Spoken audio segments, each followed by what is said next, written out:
좀 집에서 쉬고 싶은데 주일 미사를 또 안 나가면 고해성사 봐야 되니까 이놈의 거. 그러니까 점점 평화가 깨지는 거지.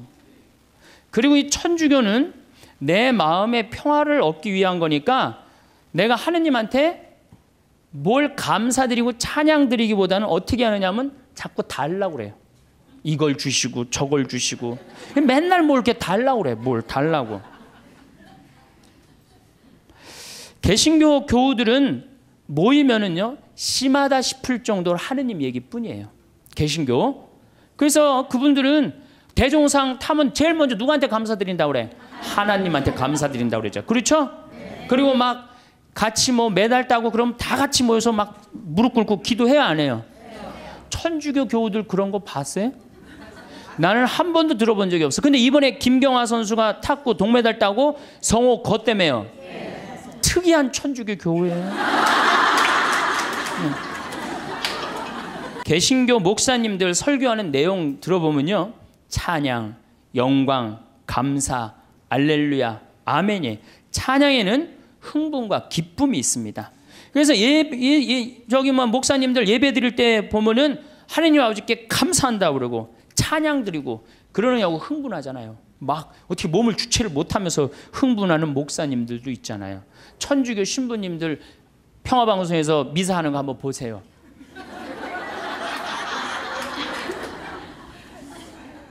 우리 천주교는 신부님부터 교우들까지 전부 우리 기본 컨셉이에요.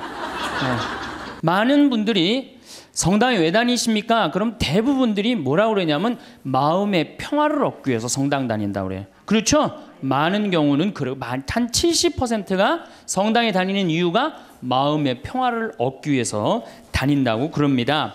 다시 말씀드려서 세상 살기 힘들고 어려우니까 전능하신 하느님 아버지한테 좀 기대서 부족하고 비천한 내가 이 세상살이 너무 힘들으니까 좀 성당에 앉아서 좀 평화를 좀 찾고자 성당에 온다고 그래요. 대부분이. 근데 이거는 완전히 틀린 답이죠. 성당에 마음의 평화를 얻기 위해 나온 거 아니죠. 그러니까 성당에 마음의 평화를 얻기 위해 나왔는데 다녀보니까 이게 아니야. 마음의 평화가 없어. 그러니까 속으로 이런 생각을 합니다. 속으로도 말하고 바깥으로도 이런 말을 합니다. 내가 생각했던 천주교는 이게 아닌데 왜 평화가 없을까? 신부님한테 실망하고 교우들한테 실망하고 자꾸 상처를 입는단 말이야. 평화를 찾으러 왔는데 평화가 깨지고 마음 안에 갈등만 생겨. 그러니까 성당을 안 나오는 거죠. 나는 성당에 왜 나오느냐? 마음의 평화를 얻기 위해 나온다. 이건 틀린 답이에요. 이건 깜깜한 밤에 등불 없이 가는 신앙생활하고 똑같은 거예요. 마음의 평화는 본질적인 신앙생활을 잘할 때 생기는 결과물이지 처음부터 마음의 평화가 있을 수는 없는 거예요. 그래서 세례 받자마자 1년 안에 한 50% 정도 냉담합니다. 제가 이렇게 본당 신부 10년 동안 해본 경험에 의하면은 내가 기대했던 천주교는 이게 아닌데 그리고 다 떠나가요. 그러니까 처음부터 생각을 잘못하고 성당 나온 거죠. 예수님도 루카복음 12장 51절에 내가 세상에 평화를 주러 온 줄 아느냐? 아니다. 내가 너희에게 말한다. 오히려 분열을 일으키러 왔다. 49절에는 뭐라고 그러시냐면은 나는 세상에 불을 지르러 왔다. 이 불이 타올랐으면 얼마나 좋으랴. 내가 받아야 하는 세례가 있다. 그 일이 다 이루어질 때까지 내가 얼마나 짓눌 것인가 라고 말씀을 하십니다. 이 얘기는 무슨 얘기냐면은 예수님께서 받아야 될 세례, 짓눌려야 되는 건 뭐야? 십자가의 고통에 짓눌리고 난 다음에 비로소 예수님이 제자들한테 부활하시고 난 다음에 그때 평화가 너희와 함께 있기를. 그러니까 우리가 평화를 얻는 거는 처음부터 마음의 평화를 얻기 위해서 성당 나오면 안 되고 성당 나와갖고 갈등, 십자가, 고통 이런 게 다 지나고 난 다음에 그 다음에 얻어지는 게 뭐예요? 평화야. 근데 우리는 십자가, 고통, 갈등 그건 하나도 거치고 싶지 않고 처음부터 뭐만 얻고 싶어요? 평화만 얻고 싶어요. 그러니까 잘못 찾아온 거죠. 잘못 찾아온 거예요. 여러분들이 정말로 마음의 평화를 찾고 싶으면은 성당에 나오면 안 돼요. 성당에 나오면요 평화가 깨져요. 많이 깨집니다. 참아야 되고 인내해야 되고 그렇죠? 그냥 이 가정 이혼을 그냥 하고 싶은데도 어떻게 돼? 성당 나가갖고 못해갖고 얼마나 괴로워요. 이게 목에 가시처럼 걸려 있잖아. 예?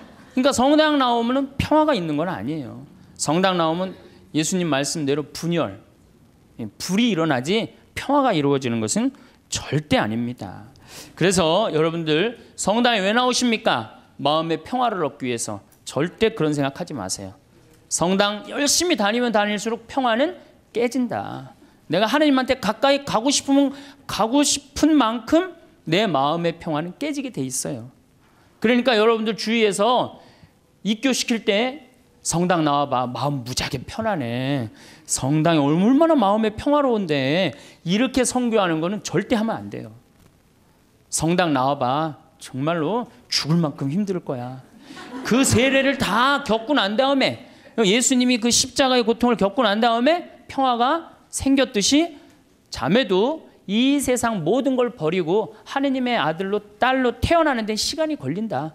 그 전까지는 평화가 없다. 그렇게 선교를 해야지. 이건 뭐 살살 꼬시는 것도 아니고 사기치는 것도 아니고 성당 나오면 평화로워. 평화롭긴 뭐가 평화로워요. 성당 나오면 안 나가던 주일도 나가야 되고 해야 되는 묵주기도도 해야 되고 얼마나 옛날에 막 승질 부르고 그랬는데 성당 다니면 참아야 되고 평화롭지 않아요.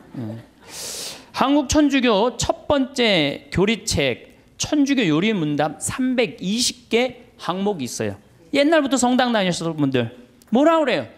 첫 1조가 사람이 무엇을 위하여 세상에 낳느냐. 그럼 뭐라 그래? 천주를 알아? 공경하고 자기 영혼의 구원을 위하여 세상에 낳느니라. 그러니까 내가 성당 나오는 이유는 하느님을 공경하기 위해서 나오는 거예요. 내 평화를 얻기 위한 게 아니라 누구를 위해서 나오는 거야? 하느님께 경배드리기 위해서 성당 나오는 거지 내 평화를 얻기 위해서 나오는 거 아니야. 두 번째로는 내 영혼의 구원을 얻기 위한 거예요.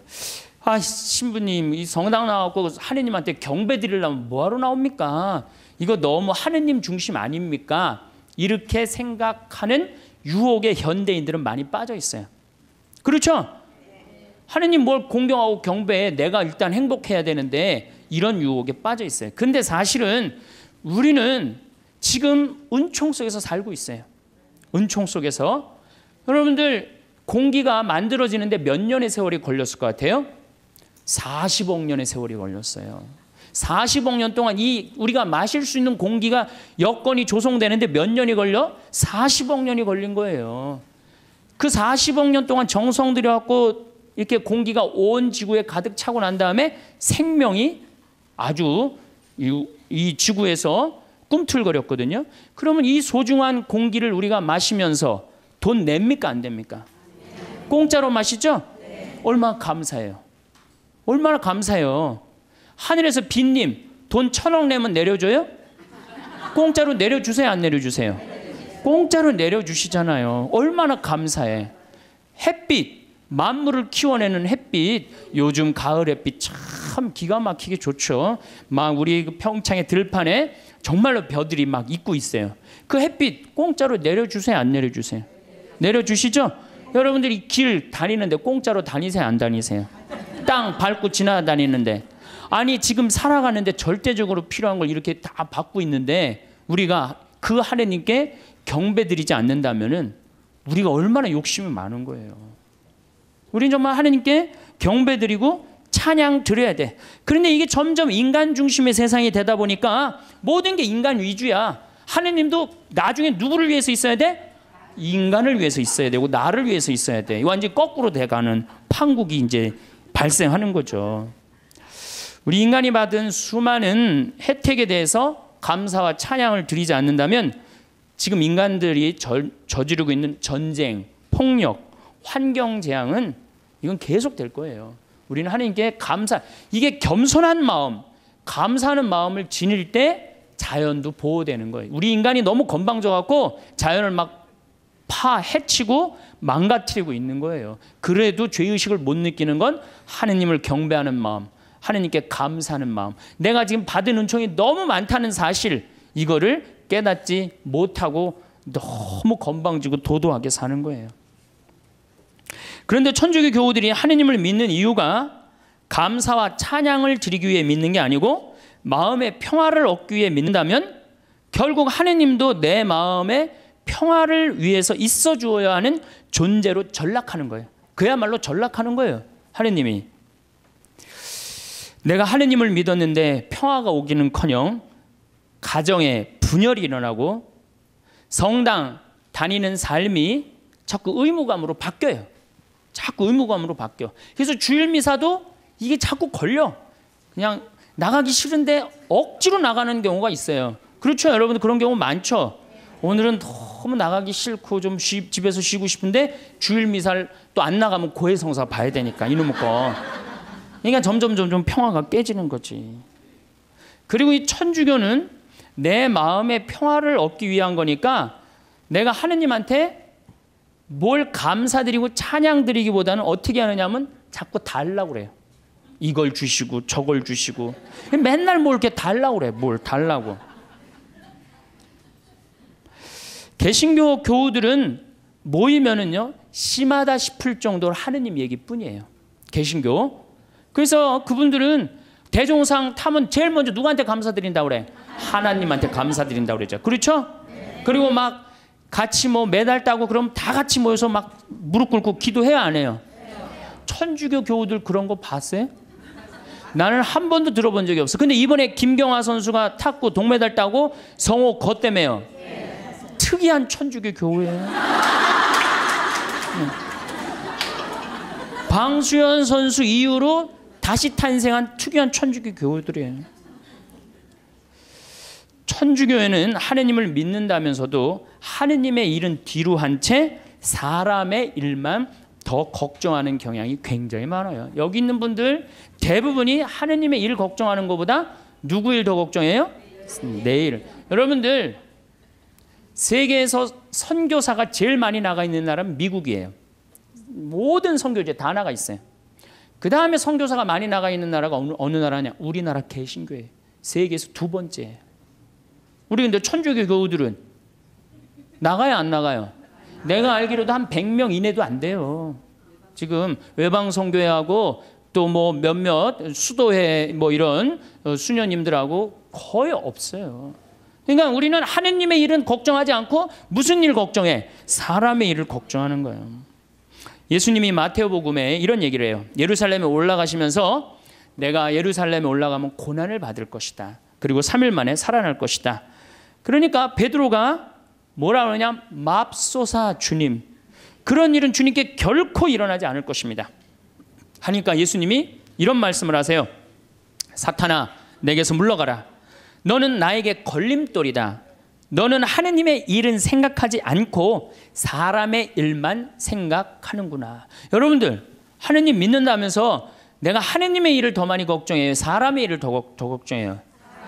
사람이 솔직해서 좋습니다. 마음의 평화를 얻기 위해 신앙생활을 하시는 분들은 하느님의 일을 생각하기보다는 사람의 일을. 그러니까 우리 천주교 교우들은 어떨 때 보면 이게 믿는 집단인지 아니면 친목 집단인지 헷갈릴 때가 많아요. 네, 믿는 집단인지 친목 집단인지 헷갈릴 때가 많아요. 이 심지어 주일학교 애들 여름신앙학교 할 때도 보면은 아주 슬퍼요. 우리 평창에 모래내 교회가 3년 동안 왔어요. 모래내 개신교회가 3년 동안 왔는데 내가 이제 바빠갖고 전도사님을 계속 못 만났는데 3년째 내가 전도사님을 만나서 아유 우리 집에 이렇게 3년 때 오는데 어떻게 재밌으셨냐고 그랬더니 그 전도사님 하시는 말씀이 아우 우리 3일 동안 은혜 많이 받고 갑니다 그러는 거예요. 저는 주일학교부터 여름 신앙학교 뭐 여름 뭐 캠프 뭐 20년 동안 다니면서 은혜 많이 받았다라는 생각은 한 번도 해본 적이 없어요. 우리 천주교에서 여름 캠프 갔다 오고 난 다음에 어땠니? 무지하게 재밌었어 엄마. 이렇게 말하지 엄마 은혜 많이 받고 왔어 이렇게 말하는 애들이 있어요. 이게 출발점이 굉장히 틀린 거예요. 은혜 많이 받고 갔다는 거예요. 근데 우리 천주교는 재미야. 어느 정도로 재미를 추구하느냐면은 우리 생태마을에 그 주일 이제 지금은 그렇게 못하게 하는데 처음에 올 때는 본당 개인 프로그램을 하겠어요. 오면은 주일학교 선생님 제일 먼저 찾는 게 무덤 어디 있냐는 거. 무덤. 우린 무덤이 굉장히 많거든요 뒤에. 무덤 저기 뒤에 무지하게 많다고. 왜 그러느냐고 그러니까 귀신놀이 하려고 그런다는 거예요. 귀신놀이. 담력 테스트 한다는 거예요. 아니 하느님 믿는데 왜 담력 테스트가 필요해요? 그 모래내 교회는 기도하고 찬송하고 성경 공부하고 기도하고 찬송하고 성경 공부 2박 3일 동안 그러는 거예요. 그러니까 은혜 많이 받고 갔다는 얘기가 나오지. 근데 우리는 담력 테스트, 그것도 귀신놀이. 아니 천주교 이름으로 여름 신학교 가갖고 귀신놀이 한다는 게 말이 돼요? 그러니까 애들이 6년 동안 귀신놀이를 하다 보니까 하느님하고 안 친하고 누구하고 친해? 귀신하고 친한 거야. 귀신하고. 그러니까 이게 귀신하고 너무 친하다 보니까 중학교 올라가면은 귀신하고 어깨동무하고 다 세상으로 나가는 거예요. 그래서 주일학교 1000명이면 중고등학교가 100명으로 줄어들어요. 900명은 귀신놀이를 너무 해갖고 하느님보다 귀신이 더 마음에 드는 거야. 귀신한테 꼬여갖고 나가는 거예요. 우리가 그 단순한 그거 하나만 하더라도 얼마나 하느님 얘기를 하지 않고 사느냐, 그거 느낄 수 있어요.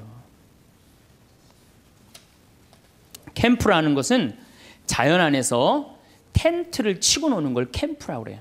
그런데 천주교의 여름에 가는 거 보세요. 신앙 캠프. 모든 단어를 캠프로 써요. 놀러 가겠다 이거예요. 신앙은 그냥 걸어 놓는 거고 진짜 목적은 뭐야? 놀겠다는 거예요. 놀겠다. 산간 신앙 학교 얼마나 좋아요. 근데 우린 꼭 캠프라고 그래. 우리 교구도 교구 홈페이지에 여름 캠프 이렇게 써 있어요. 그냥 놀자는 거지. 놀자는 거지. 내 마음에 평화만 있으면 돼. 성당 가갖고 하느님의 영광 이런 거 별로 중요하게 여기지 않는 거죠.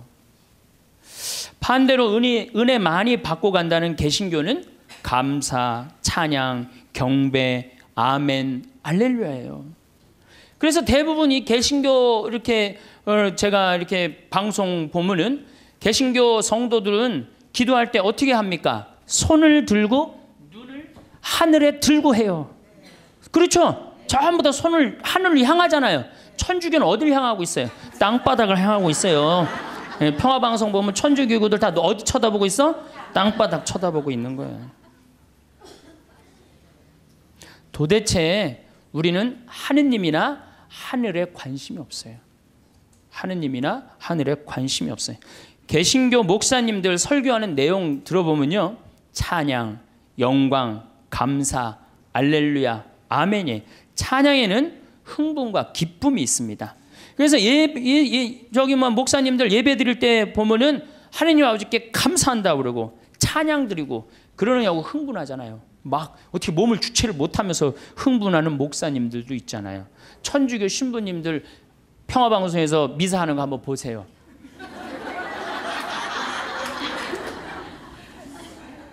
우리 천주교는 신부님부터 교우들까지 전부 우리 기본 컨셉이에요. 우리는 기쁘면 안 돼. 그래서 가톨릭 전례를 보면 전부 다 무거워요. 무겁고 우울하고. 찬양보다는 회개하고 반성하는 분위기가 훨씬 커요. 그래서 우리는 사순시기, 참회의 절, 대림시기, 봄판공, 가을판공, 십자가의 길, 양심성찰 이런 것만 해요. 그러니까 우리 분위기는 어두컴컴하고 우울한 분위기예요. 그래서 여러분들 미사가 끝나고 나서 성당문을 열고 나가면서 나 오늘 하느님께 정말로 경배 드렸어. 나 오늘 하느님께 정말 영광 드렸어. 오늘 미사 때 너무 큰 감사와 찬양, 영광 드렸어. 그런 기분 드는 미사 있어요? 1년에 매일 미사 참여하면서도 그렇게 열심히 나가면서도 나 오늘 하느님 아버지께 영광 드리고 나와서 1시간 내내 하느님 아버지인데 찬양했어. 그런 기분 드는 교우들이 거의 없어요. 거의 없죠? 그러니까 우린 찬양을 안 하는 거예요. 아니 천주교 요리문답 1조가 뭐야? 사람이 무엇을 위하여 세상에 났느냐? 하느님을 공경하고 천주를 알아 공경하고 자기 영혼의 구원을 위하여 낳느니라. 이 두 가지가 우리가 성당 다니는 결정적인 이유예요. 성당 마음의 평화를 얻기 위해서 마음의 평화는 성당 나오면 더 깨지게 돼 있어요. 내가 성당 나오는 결정적인 이유는 뭐야? 하느님께 경배하기 위해서 나오는 거. 경배하기 위해서. 또 나의 영혼의 구원을 위해서 나오는 거예요. 이 두 가지를 하지 않으면 우리는 신앙의 목적에서 벗어나는 거예요. 신앙의 목적에서. 예수님의 삶을 보면 늘 경배와 감사와 찬양이 기본입니다. 예수님도 산상설교 중 마태복음 8장에 보면은 너희의 착한 행실을 보고 하늘에 계신 너희 아버지를 찬양하게 하라. 그러니까 우리가 착한 일도 누구의 영광을 드러내기 위해서 착한 일을 하는 거야? 하느님의 영광을 드러내기 위해서 착한 일을 심하다 싶을 정도로 예수님은 찬양에 중점을 두십니다. 마태복음 11장 25절 아버지 하늘과 땅의 주님 지혜롭다는 자들과 슬기롭다는 자들에게는 이것을 감추시고 철부지들에게는 드러내 보이시니 아버지께 감사드립니다. 그러니까 예수님도 입만 열면 뭐야? 감사야. 입만 열면. 근데 우리는 입만 열면 뭘 그렇게 달라고 그래. 이미 다 주셨는데. 5천 명을 먹이실 때도 예수님은 찬미의 기도를 잊지 않으십니다. 마태복음 14장에 보면은 군중에게 풀밭에 자리를 잡으라고 지시하셨다. 그리고 빵 5개와 물고기 2마리를 손에 들고 하늘을 우러러 찬미를 드리신 다음 빵을 떼어 제자들에게 주시니 제자들이 그것을 군중에게 나누어 주었다. 어떻게? 하늘을 우러러 찬미 드렸다 그래. 여러분들 밥 먹을 때 우리 어떻게 해야 돼? 정말로 하느님 아버지 이 밥 먹게 해주셔서 감사합니다. 지금 밥 못 먹는 사람이 지구에 30억이야 30억. 근데 우리는 얼마나 감사하게 먹어요. 그런데 이렇게 감사한 밥 먹으면서 성호 굽고 먹어요? 바깥에 나가갖고 일반 식당에 나가서? 여기는 어느 학교야? 성가정, 영성, 성숙 여기 학교 학생들은 내가 보니까 대단한 것 같아. 저는요 제가 이렇게 성호 굽고 밥 먹잖아요. 한 번은 그런 적이 있어요. 신학생 때 성호를 굽고 밥을 먹는데 앞에 있는 남자야. 아마 성당 열심히 다녔던 모양이야. 아이 새파란 놈이 성호를 굽고 밥 먹으니까 너무너무 미안했는지 자기 허벅지에다가 성호를 굽고 밥을 먹더라고요. 허벅지에다. 그러니까 우리는 찬양 드리고 경배 드리는 그런 신앙의 분위기는 자기가 하느님 얘기를 스스로 합니다. 왜냐하면 하느님께 찬양 드리고 경배 드리는 게 얼마나 신나요. 근데 우리는 천주교는 무슨 이순신 장군 후예야? 내가 죽었다는 걸 적에게 절대 알리지 말아라. 이거하고 똑같은 얘기를 해. 내가 천주교 신자라는 걸 절대 남에게 알리면 안 된다. 그래서 성호도 거요 안 거요? 안 거요 안 거. 밥 먹어. 여기 계신 분들은 긋고. 그래서 여러분들 제가 또 어떤 교우가 나한테 와서 기가 막힌 얘기를 한 적이 있어요. 신부님 우리 부장님이요 내가 직장 생활을 10년 동안 같이 했는데 알고 봤더니 성당 다니는 거예요. 무지하게 열심히 하셔요 우리 부장님이. 그러니까 10년 동안 다니면서도 성당 다닌다는 얘기를 안 한 거예요. 나의 죽음을 적에게 알리지 말라 그렇게 말한 이순신 장군처럼 어떻게 내가 성당 다니는 거를 직원이 알면 안 되는 거야. 그러면서 그 아래 직원이 한다는 얘기가 있어. 천주교 신자 뭐가 틀려도 틀리다고. 내가 아무리 열심히 해도 그 성호도 안 굽고. 그게 무슨 신앙이에요. 신앙은 드러내는 거예요. 드러내는 게 곧 선교가 되는 거고. 근데 우리는 항상 오그라들어요. 항상. 예수님은 율법서에서 가장 큰 계명이 무엇이냐고 묻는 율법 교사에게 당연히 이렇게 말씀하십니다. 내 마음을 다하고 내 목숨을 다하고 내 정신을 다하여 주 너의 하느님을 사랑해야 한다. 이것이 가장 크고 첫째가는 계명이다. 그러니까 우리가 성당 나오는 이유가 뭐냐? 마음의 평화를 얻기 위해서? 아니라는 거예요. 그럼 마음의 평화를 얻기 위해서 성당 나오는 게 아니라 뭐하러 나오는 거예요? 하느님께 경배드리기 위해서 나오는 거예요. 왜? 하느님께 받은 은혜가 너무 많으니까. 얼마나 우리가 많은 은혜를 받았어요 지금. 우리는 받은 은혜가 999가지야. 그 999가지를 정말로 감사드리고 찬양드리기도 바쁜데 못 받은 거 하나 달라고. 참, 그것도 하느님 부담스럽게 묵주기도 9일기도 해가면서 54일씩 매달려가면서 그냥 다 하려고 그러니 얼마나 정말 우리가 한심한 신앙생활을 합니까? 예수님은 죽음 바로 전에 당신 머리에 향유를 부은 여인의 행동을 칭찬하십니다. 어떤 여자가 매우 값진 향유가 된 옥합을 가지고 다가와 식탁에 앉아 계시는 그분 머리에 향유를 부었다. 제자들이 보고 불쾌하며 말하였다. 왜 이렇게 허투루 쓰는가? 저것을 비싸게 팔아 가난한 이들에게 나누어 줄 수도 있을 터인데. 근데 예수님은 이 여인의 행동을 말리지 않습니다. 놔둬라. 이 여인의 오늘 이 행위는 세상 복음 전해지는 끝까지 복음과 함께 전해질 것이다. 그 향유가 200데나리온, 200데나리온. 한 데나리온이 하루 일당이에요. 우리나라 돈으로 이제 하루 일당 한 5만 원으로 따진다면 얼마예요? 1,000만 원어치 쏟아부은 거예요. 예수님 머리에 1,000만 원어치 쏟아부은 거예요. 그러면은 우리가 봐도 심하다 싶을죠? 그러니까 제자들이 왜 이렇게 허투루 쓰냐, 이거 가난한 사람한테 나눠줄 수도 있는데, 그런데 정작 예수님이 거절하십니까? 안 거절하십니까? 거절하지 않으세요. 우리가 하느님께 바치는 건 최고여야 돼. 끄트머리가 아니고. 그래서 아닌 말로 교무금도 우리가 미루다 11월 달 그것도 성탄절날 그냥 그날 내는 분들도 많아요. 그러니까 우리가 하느님께 맨 뒤로 가고 세상 일이 제일 먼저가 되는 거예요. 우선 내 문제 해결하고 난 다음에 그 다음에 하느님은 나중에 봐도 되니까.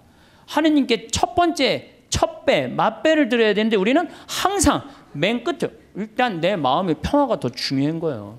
내가 마음이 평화로우면 그때, 많이 평화로우면 그때 내고, 그때 안 평화로우면 안 내. 안 내도 되는 거예요.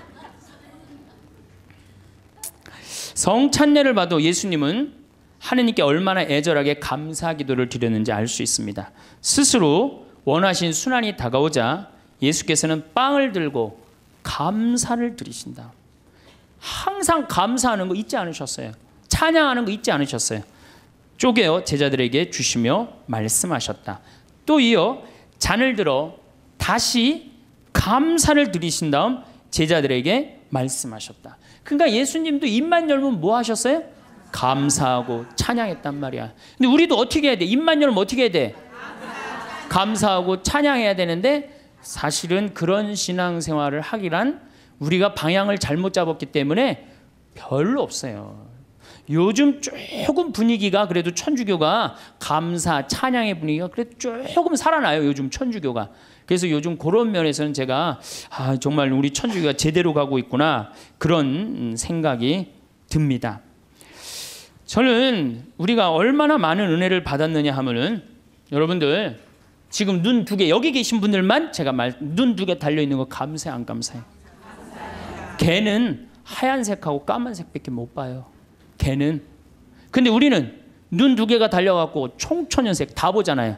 그렇죠? 실록도 보고 도봉산도 보고 얼마 파란 하늘도 보고 안개도 보고 이게 얼마나 감사한 일이야. 또 다리 두 개 달려갖고 인천에서 의정부에서 수원에서 명동까지 걸어왔잖아요. 얼마나 감사해요. 다리 두 개 내가 걸어 다닐 수 있다는 게. 나무는 한 번 심겨지면은 옮겨갈 수 있어요, 없어요? 옮겨갈 수가 없어요. 근데 우리는 두 다리 두 눈으로 온 데 다 다니고 얼마나 감사해. 뭘 또 더 바란다고 맨날 이렇게 달라고 그래요. 이미 하느님이 다 주셨는데. 하느님이 다 주셨어요. 그러니까 사실 우리는 매일 감사하고 매일 찬양 드려도 우리는 부족해요. 내가 숨 쉬는 거 5분만 안 쉬어도 살아요, 죽어요? 죽어요. 그런데 이 온 세상에 하느님의 기운이 꽉 차 있어. 하느님의 생명이 꽉 차 있어. 그걸 내가 지금 마시고 사는데 얼마나 은혜롭고 얼마나 감사해요. 그러니까 우리는 입만 열면 뭐 해야 돼? 감사. 제가 다른 기도는 못해도 그 기도 하나는 기가 막혀요. 감사기도. 아침에 일어나고 평창에 그 산에 쫙 운무, 그러니까 이 물안개가 쫙 얼마나 아름다워. 하느님 너무너무 감사합니다. 공기가요 정말로 달아요.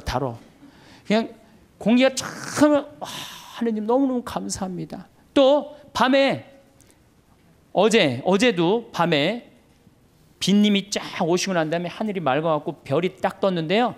얼마나 예쁜지 거기는 제가 이제 사무실에서 나는 토담집에서 사는데 토담집으로 내려올 때 내 다리도 안 보여. 깜깜해갖고 내 다리도 안 보여요. 얼마나 깜깜한지. 근데 하늘의 별이 얼마나 영롱한지 몰라요. 요즘 목성이 얼마나 반짝반짝 거리는지 몰라요. 그 목성을 보고 얼마나 감사해요. 그러니까 저는 매일 감사해요. 그 기도 하나 내가 확실하게 해요. 그래서 저도 입만 열면 하루에 한 5번씩 감사하다고 해요. 감사합니다. 특별히 맛있는 거. 우리 밭에서 그냥 다 뜯어 먹거든요. 가지, 오이, 뭐 토마토, 상추, 치커리, 뭐 그다음에 이제 무 나오면 또 무 또 그 먹으면 얼마나 맛있어요. 감사해요. 뭐 바랄 게 뭐 있어.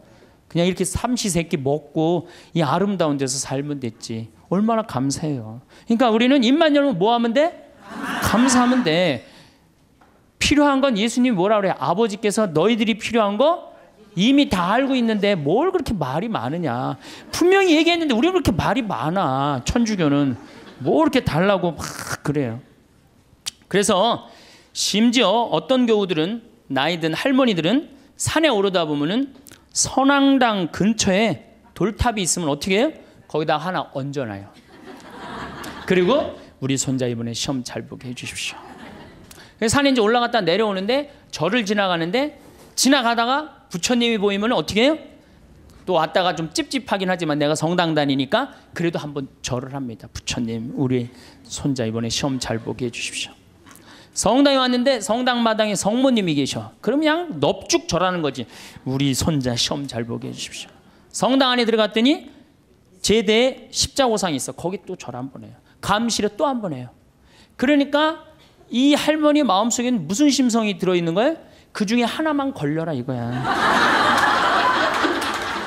그 중에 하나만 걸려서 내 손자 이번에 학력 수학 능력 평가 시험 잘 보면 된다 이거야. 그러니까 대부분의 우리 천주교 교우들이 그걸 뭐라고 하냐면 기복신앙이라고 그래. 기도해서 복을 얻는 거예요. 기복신앙. 그래서 새해 여러분들 점집에 제일 많이 가는 종교인들이 누군지 아세요? 단연 천주교 교우들 1등이에요. 예. 성당에 쭉 다녀보니까 이게 답이 안 나와. 답이 안 와. 여기가 아닌가 봐. 그리고 어디로 가봐요? 점집에 가봐요. 점집에 가봐갖고 점집에 가면 속 시원한 얘기 해주잖아요. 3대 죽은 처녀 귀신이 달라붙하고 이 집이 안 된다. 부족 하나 써줄 테니까 벽에 넣어놔라. 그럼 마음이 편안하단 말이야. 우리는 뭐 하면 돼? 마음의 평화를 얻기만 하면 되는 거. 어딜 가든. 그래서 대한민국이 종교 천국이 되는 거예요. 대한민국에 들어왔고 실패한 종교는 하나도 없습니다. 다 성공합니다. 왜? 우리나라 국민들 심성 자체가 뭐야? 이 현세를 너무 좋아해요. 현세에서 사는 걸 너무 좋아해요. 죽어 정승보다 살아 개가 낫다고 그런 말도 우리 하죠. 그러니까 우리 현실을 너무너무 좋아하는 거예요. 그러니까 우리 이제 곧 추석이 다가오는데 참 재미난 게 있어요. 제가 이렇게 외국을 다녀보거나 여러 군데 다녀보면요. 무덤이 다 동네 한가운데 있어요. 무덤이. 그래갖고 그냥 동네에 그냥 퇴근하는 길에 꽃 하나 갖다 놓고 출근하는 길에 인사 한번 하고 그런단 말이야. 근데 우리는 그냥 얼마나 멀리 갔다가 묻어놓는지 죽는 게 그렇게 싫은 거예요. 그래갖고 그냥 무지하게 멀리 갔다가 묻어놔. 그리고 그냥 그걸 1년에 전 국민이 똑같은 날 다 보러 간다고. 아니 죽는 날은 다 틀린데 왜 보러 가는 날은 다 똑같아. 그냥 추석하고 구정만 되면 그냥 막 이게 참 그만큼 우린 죽음을 싫어하는 거예요. 살아서 복 받으면 되는 거예요. 그러니까 우리는 내세 영원한 생명, 제가 이거 4번째 시간 때 이 강의를 할 건데 영원한 생명에 대한 간절한 소망이 없어요. 이 세상에서 어떻게 하면 돼? 행복하면 돼. 내 마음의 평화를 얻으면 돼. 성당에 왜 나오십니까? 마음의 평화를 얻기 위해. 나오지 마세요. 마음의 평화는요, 예수님이 언제 공식적으로 빌어줬느냐면 부활하시고 난 다음에 제자들에게 그때 예수님은 치를 것 다 치르고 그러고 난 다음에 너희에게 평화가 있기를. 여러분들도 진정한 마음의 평화는 뭐예요? 단계, 신앙의 단계, 성숙의 단계, 여기 보니까 성숙이라고 써놨는데 성숙의 단계를 다 거치고 난 다음에 어느 정도 경지에 오르고 난 다음에 그때서 흔들리지 않는 평화가 생기는 거예요. 그러니까 그 단계까지는 가야지. 가기도 전에 아무것도 없으면서 평화 그러면 평화가 옵니까? 우리의 신앙이 감사의 신앙생활이 제일 우선이라는 표현을 우리는 매일매일 하고 있어요. 미사 때마다 우리는 감사라는 말을 무지하게 씁니다. 미사 때마다. 그런데 우리가 앵무새처럼 되뇌이기만 하기 때문에 그걸 잘 몰라요. 무수한 감사송이 있지만 오늘 내가 이제 평일이 이제 감사송이 6개가 있어요. 월, 화, 수, 목, 금, 토 이렇게. 그래갖고 제가 수요일 날 오늘 평일 미사 감사송 한번 한번 해볼게요. 주님께서 여러분과 함께 마음을 드높이 우리 주 하느님께 감사합니다. 그럼 여러분 뭐라 그래요? 마땅하고 옳은 일입니다. 그러죠? 근데 정말로 그렇게 감사한 게 마땅하고 옳은 일로 했는지 그런 생각이 많이 들어요. 아니 그러니까 우리 천주교 교우들이 어느 정도냐면은 기도원도 여기도 다녀보고 저기도 다녀보고 하여튼 먹히는 데 한번 가봐요. 여기저기. 그래갖고 또 어떤 자매는 이렇게 소개하는 자매도 있어요. 그쪽 신부님한테 가봐. 그쪽 신부 용해대. 용한 신부님 찾아가는 거죠. 그러니까 우리가 어느 정도로 그러니까 사실 하느님께 다가가는데 신부는 뭐예요? 그냥 중개자야. 중개자. 정말로 나는 누구를 만나면 돼? 하느님을 만나면 돼요. 근데 누가 용해다 그러고 저리 가보라 그러고 저리 가보라 그러고 그러니까 우리 교우들이 그만큼 신앙생활을 하는데 잘못하고 있는 거죠. 잘못하고 있는 거죠. 우린 정말 하느님께 찬양드리기 위해서 하느님께 감사드리기 위해서 여러분들 하느님 믿는 거예요. 다른 이유 하나도 없어요. 천주교 요리문답 1조가 뭐야? 사람이 무엇을 위하여 낳느냐? 천주를 알아 공경하고 자기 구원을 위하여 낳느니라. 저는 그건 맞는 얘기 같아요. 그 다음 얘기는 더 기가 막혀요. 거룩하신 신부가 이제 혼자 하는 거야. 거룩하신 아버지 전능하시고 영원하신 주 하느님 언제나 어디서나 아버지께 감사함이 언제나 어디서나 아버지께 감사함이 나오죠? 참으로 마땅하고 옳은 일이며 저희 도리요 구원의 길이옵니다. 기가 막힌 기도문을 우리가 매일 외우고 있어. 매일 마땅하고 옳은 일이라고 맨날 그래. 마땅하고 옳은 일이라고 뭐 하는 게? 감사드리는 게, 찬양 드리는 게, 그리고 그게 내 구원의 길이라고 얘기를 해요. 기가 막힌 기도문을 하면서도 이게 뭐 무슨 얘기를 하는 건지 그냥 딴 생각하고 앉아 있는 거죠. 그 시간 뭐 감사송이 오늘 뭔지 무슨 내용을 신부님이 했는지 그것도 모르는 경우도 참 많아요. 아버지께서는 사랑하시는 아드님을 통하여 인류를 창조하셨듯이 또한 인자로 인류를 구원하셨나이다. 그러므로 창조된 만물이 마땅히 주님을 섬기고 굉장히 중요한 얘기예요. 창조된 만물이 마땅히 주님을 섬긴다는 거예요. 우린 창조됐어요? 안 됐어요? 우린 창조됐어요. 그러니까 당연히 어떻게 해야 돼? 주님을 찬미하고 하느님을 주인으로 모시고 살아야 돼요. 그런데 제가 가만히 이렇게 생각해 보니까 하느님하고 우리하고 입장이 바뀌었어. 누가 종이냐 하면 하느님이 종이고 누가 주인이 돼? 내가 주인이야. 왜 이렇게 시키는 게 많아? 이거 해주시고 저거 해주시고 내가 기도를 하면서 하느님의 뜻을 들어야 되는데 누가 내 뜻을 들어야 돼? 내 하느님이 내 뜻을 들어야 돼. 헌금이나 많이 하면서 또 시키면 몰라. 딸랑 1,000원 해갖고 그냥 300원어치는 우리 아이 이번에 시험 잘 보게 해주시고 300원어치는 우리 아파트값 뛰게 해주고 나머지 400원어치는 우리 남편 절대 직장에서 안 떨어지게 해주시옵소서 하고 1,000원 딱 낸단 말이야. 아니 많이 하면서 시키면 또 다행인데 딸랑 1,000원 내면서 왜 이렇게 시키는 게 많아요. 그러니까 하느님하고 나하고 입장이 바뀐 거예요. 그리고 이제 하느님이 안 들어주면 열받아요, 안 받아요? 열받아. 아니 하느님이 정말 있는 거야 없는 거야? 왜 이렇게 내 청을 안 들어줘? 내가 9일 기도까지 했구만. 54일 동안이나 했는데 왜 안 들어줘? 여기가 아닌가 봐. 천군보살한테 한번 가봐야 되겠다. 천군보살한테 가봐. 거기 가서 또 안 되면 또 어떻게 해요? 또 성당에 나타나. 그래서 성당에 주기적으로 나타나는 사람들이 있어요. 주기적으로. 지속적으로 나타나야 되는데 주기적으로 나타나요. 주기적으로.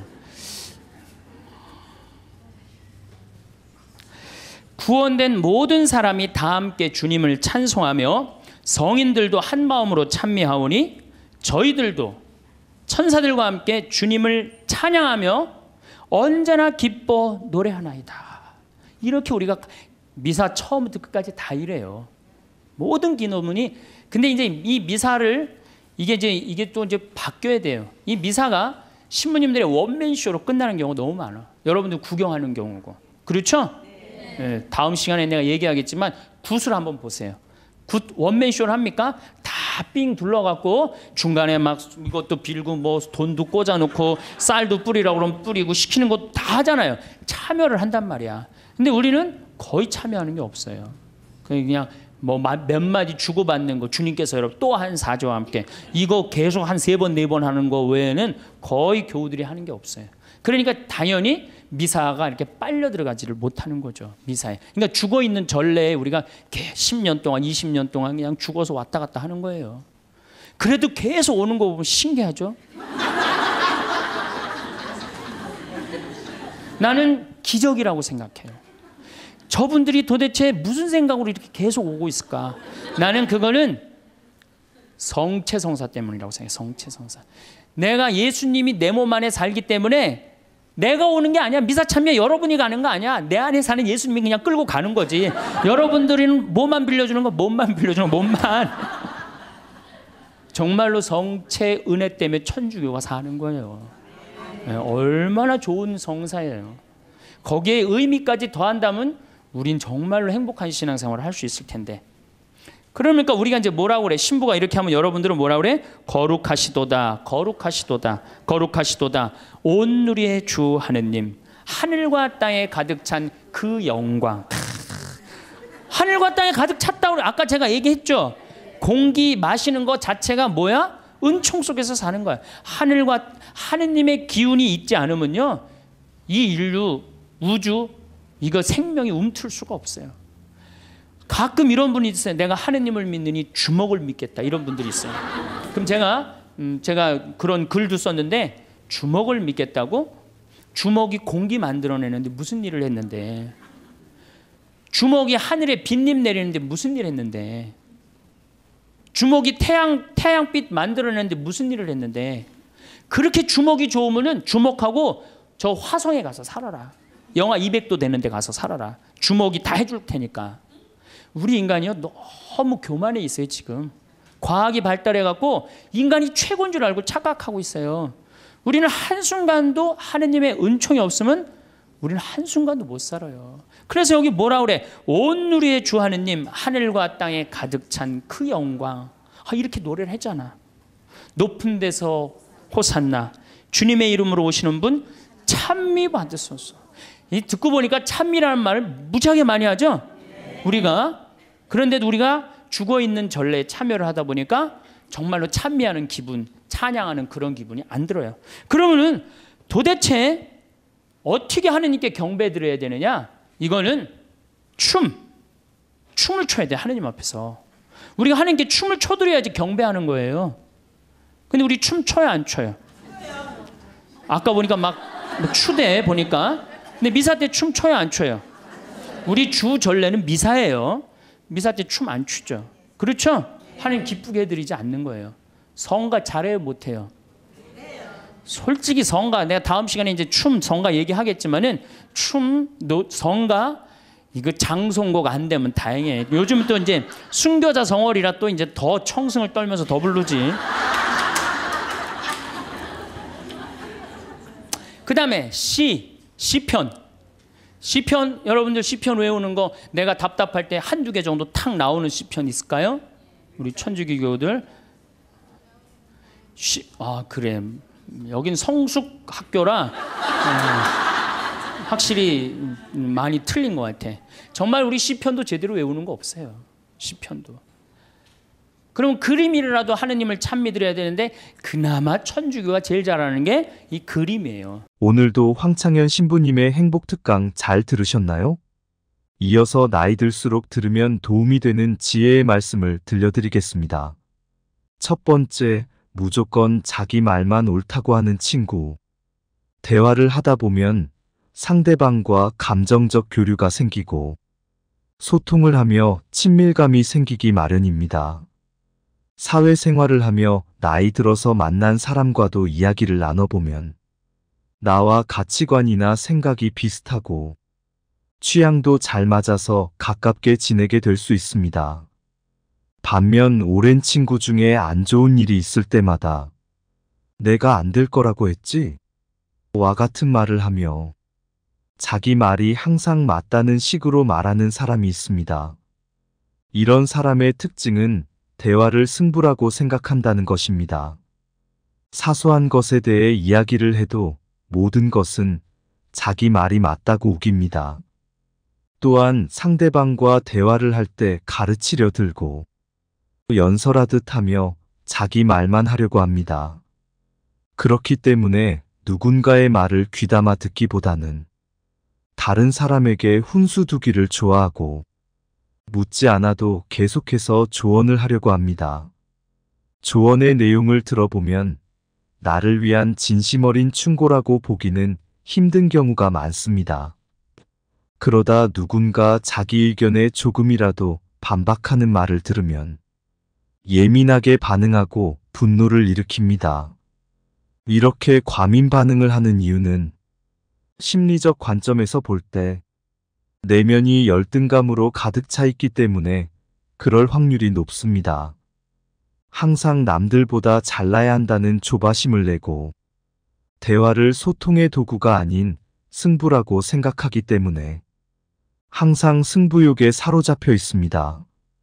이런 사람들과 어울리다 보면 항상 그 사람의 생각을 강요받는 느낌이 들고 대화하는 것도 부담이 됩니다. 헤어지고 집으로 돌아오는 길에는 마음이 찝찝하고 다시 만나고 싶다는 생각도 들지 않습니다. 살다 보면 웃고 떠들면서 마음이 가볍고 상쾌해지는 날도 있고 어떤 날은 우울해서 위로받고 싶은 날도 있을 것입니다. 그러나 대화로 승부를 보려는 사람들은 위로받고 싶은 날에도 구태여 충고를 하려고 합니다. 다 널 위해서 하는 말이야 라는 말은 속으로는 본인의 지식과 잘남을 과시하고 싶은 마음이 내재되어 있습니다. 이런 식의 대화로 늘 상처 주는 친구가 있다면 멀리 하시기 바랍니다. 두 번째, 사람의 급을 나누려는 친구. 오래 만난 친구라도 나이 들수록 삶의 환경에 있어서 천차만별이 됩니다. 경제적 여유나 사회적 위치 등에서 차이가 생깁니다. 하지만 동창 모임에 나가면 이런 차이는 신경 쓰지 않게 됩니다. 어릴 적 순수했던 시절로 돌아가 웃고 떠들며 그때의 추억을 회상합니다. 하지만 속으로는 너무 차이나는 친구에게 불편한 마음이 드는 것이 사실입니다.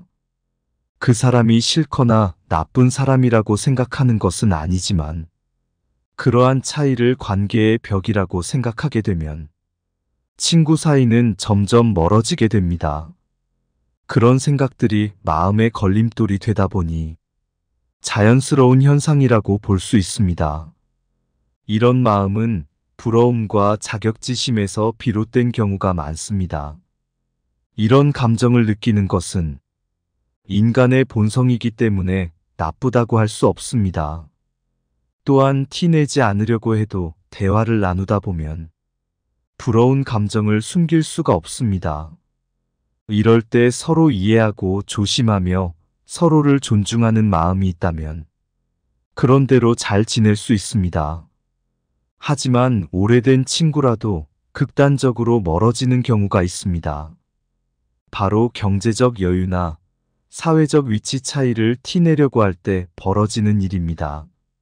자연스럽게 분위기가 무르익을 때쯤 즐거운 대화가 한참 오고 가던 중에 친구가 나 밖에서는 이런 대우받는 사람 아니다 라는 태도를 취합니다. 나니까 친구가 이런 말을 해도 참아주는 거지. 다른 사람들은 나한테 그렇게 못한다는 뉘앙스를 풍깁니다. 한마디로 너와 나는 급이 다르다 이겁니다. 좋은 직장에 높은 직급을 가진 사람이 직장 내에서의 위계 질서를 친구 관계에도 적용하려고 합니다. 그렇게 되면 친구 사이에도 거부감이 들지 않을 수 없습니다. 친구들에게도 직장에서 부하 직원에게 명령하는 듯한 언행을 하며 그 반대가 됐을 때는 네가 나한테? 라는 듯이 어이없는 표정으로 쳐다봅니다. 너 같은 사람이 나 정도 되는 사람에게 이런 대우를 할 수 없다는 식입니다. 얼마 전 뉴스에 술에 취해 경찰을 폭행한 예비검사 사건만 봐도 그런 사람들의 인성을 알 수 있습니다. 그 예비검사의 태도를 보면 조사를 받는 과정에서도 내가 누군지 아냐? 너 누구 라인이냐? 식의 발언을 하며 갑질적인 태도를 보였다고 합니다. 이렇게 본인의 사회적 위치나 힘을 이용해 먹으려는 사람들은 친구들에게도 똑같이 하는 경우가 굉장히 많습니다. 이런 사람들은 자아도취에 빠져 있는 경우가 많고 친구도 자기 아래급의 사람으로 취급합니다. 이 경우는 더 이상 친구 사이라고 볼 수 없는 관계입니다. 만날수록 스트레스만 쌓이고 자존감이 떨어지는 느낌을 자주 받습니다. 오래도록 만난 친구라서 정이 있기 때문에 참고 만나기에는 혼자만의 착각인 경우가 많습니다. 자기가 잘난 사람이기 때문에 뭔가 바라고 붙어 있는 것으로 여기고 친구로 만나기보다는 내가 그냥 만나준다는 식인 경우가 많습니다. 그렇기 때문에 항상 거만한 태도를 취하거나 상대방의 말에 공감하지 못하는 경우가 많습니다. 실제로 뭔가 부탁할 일이 있어서 도움을 청하더라도 남에게 부탁할 때보다 더 굴욕적인 대우를 받는 경우도 많습니다. 이런 친구는 인간관계에서 정리하는 것이 정신 건강에 좋습니다. 세 번째, 받으려고만 하는 친구. 누군가에게 베푼다는 것은 돌려받을 것을 기대하고 베푸는 것이 아닙니다. 그러나 베품을 받는 사람의 마음이 잘못된 경우가 있습니다. 절약하고 검소한 것은 좋지만 남의 돈으로 자기 돈을 아끼겠다는 방식이 황당합니다. 큰 돈을 벌게 되면 노력에 비해 많이 버는 것처럼 보입니다. 하지만 그 결과를 얻기 위해 초반의 노력이나 위험을 감수한 도전을 했기 때문에 얻을 수 있는 결과물입니다. 그런데 그런 것은 전혀 고려하지 않고 당연히 네가 나보다 돈이 많으니 밥을 사야 한다는 생각을 갖고 있습니다. 정작 이런 결과물을 얻기까지 아무런 기여도 하지 않은 사람이 이런 태도를 보이면 더 화가 납니다. 자주 만나는 친구에게 항상 내가 밥을 사다가 어쩌다 그 친구가 한번 밥을 사면 엄청 생색을 냅니다. 내가 밥을 살 때는 별말 없고 이를 쑤시며 밖으로 나가던 친구가 밥을 한번 사더니 입이 쉴 틈을 모르고 생색내기 바쁩니다. 이러한 행동은 반드시 돌려받겠다는 심리에서 비롯됩니다. 이런 친구는 내가 어려운 일이 생겼을 때는 나 몰라라 할 가능성이 높습니다. 나의 상황을 안타까워하고 걱정하기보다는 이제 더 이상 빼먹을 게 없는 사람이라고 생각하는 경우가 대부분입니다. 정말 형편이 안 돼서 어쩔 수 없는 것을 나쁘다고 하는 것이 아닙니다. 형편이 안 돼서 만남을 부담스러워하는 친구에게는 기꺼이 베풀 수 있고 받았을 때 미안함과 고마움이 느껴집니다. 그것은 당연하게 생각하고 이용해 먹으려는 의도가 없기 때문일 것입니다. 상대방에게 받으려고만 하고 그것을 당연하게 여기는 계산적이고 이기적인 태도가 관계를 멀어지게 하는 것입니다. 이런 친구에게 돈을 쓸 바에는 불우이웃을 돕는 데 쓰는 것이 훨씬 낫다는 생각이 들기도 합니다. 네 번째, 자기 잘못을 인정할 줄 모르는 친구. 아무리 좋은 친구 사이라도 오래 지내다 보면 사소한 말실수 정도는 할 수 있습니다.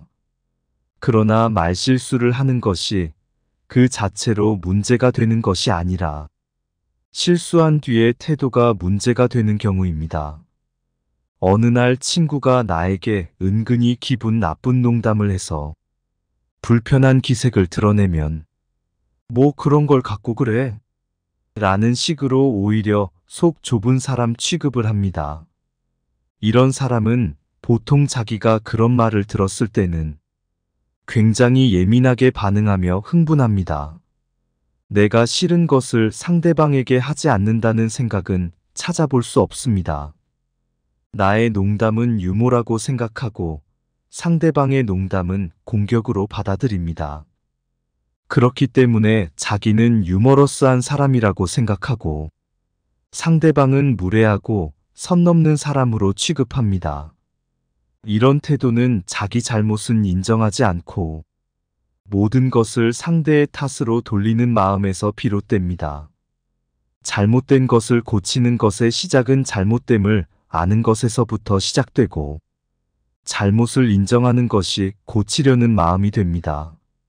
자기 잘못을 인정할 줄 아는 친구들은 실수했을 때 미안해 할 줄 알고 앞으로는 같은 실수를 하지 않으려고 노력합니다. 그런 사람들은 어떤 분야에서도 인정할 줄 모르는 사람에 비해 상대적으로 발전적인 경향을 보입니다. 완벽한 사람은 없습니다.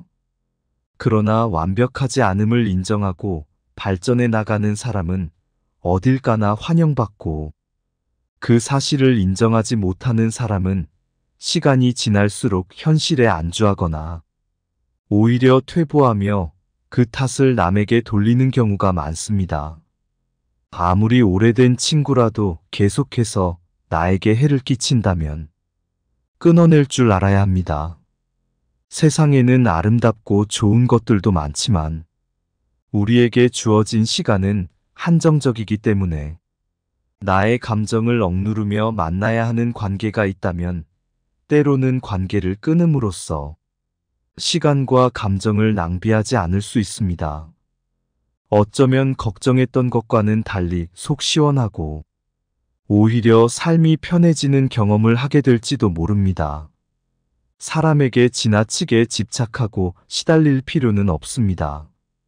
나와 맞는 사람이 있고 맞지 않는 사람도 있습니다. 그 중에 누가 나쁘다고 할 수도 없습니다. 다만 나와 맞지 않는 관계를 지속하기 위해 나를 계속해서 희생할 필요는 없다는 것입니다. 주위의 소중한 분들에게도 공유해 주시면 좋을 것 같습니다. 한 번 더 들으시면 가슴에 더욱 새겨질 것입니다. 반복 재생합니다. 많은 분들이 성당에 왜 다니십니까? 그럼 대부분들이 뭐라고 그러냐면 마음의 평화를 얻기 위해서 성당 다닌다고 그래요. 그렇죠? 많은 경우는 한 70%가 성당에 다니는 이유가 마음의 평화를 얻기 위해서 다닌다고 그럽니다. 다시 말씀드려서 세상 살기 힘들고 어려우니까 전능하신 하느님 아버지한테 좀 기대서 부족하고 비천한 내가 이 세상살이 너무 힘들으니까 좀 성당에 앉아서 좀 평화를 좀 찾고자 성당에 온다고 그래요. 대부분이. 근데 이거는 완전히 틀린 답이죠. 성당에 마음의 평화를 얻기 위해 나온 거 아니죠. 그러니까 성당에 마음의 평화를 얻기 위해 나왔는데 다녀보니까 이게 아니야. 마음의 평화가 없어. 그러니까 속으로 이런 생각을 합니다. 속으로도 말하고 바깥으로도 이런 말을 합니다. 내가 생각했던 천주교는 이게 아닌데 왜 평화가 없을까? 신부님한테 실망하고 교우들한테 실망하고 자꾸 상처를 입는단 말이야. 평화를 찾으러 왔는데 평화가 깨지고 마음 안에 갈등만 생겨. 그러니까 성당을 안 나오는 거죠. 나는 성당에 왜 나오느냐? 마음의 평화를 얻기 위해 나온다. 이건 틀린 답이에요. 이건 깜깜한 밤에 등불 없이 가는 신앙생활하고 똑같은 거예요. 마음의 평화는 본질적인 신앙생활을 잘할 때 생기는 결과물이지 처음부터 마음의 평화가 있을 수는 없는 거예요. 그래서 세례 받자마자 1년 안에 한 50% 정도 냉담합니다. 제가 이렇게 본당 신부 10년 동안 해본 경험에 의하면은 내가 기대했던 천주교는 이게 아닌데 그리고 다 떠나가요. 그러니까 처음부터 생각을 잘못하고 성당 나온 거죠. 예수님도 루카복음 12장 51절에 내가 세상에 평화를 주러 온 줄 아느냐? 아니다.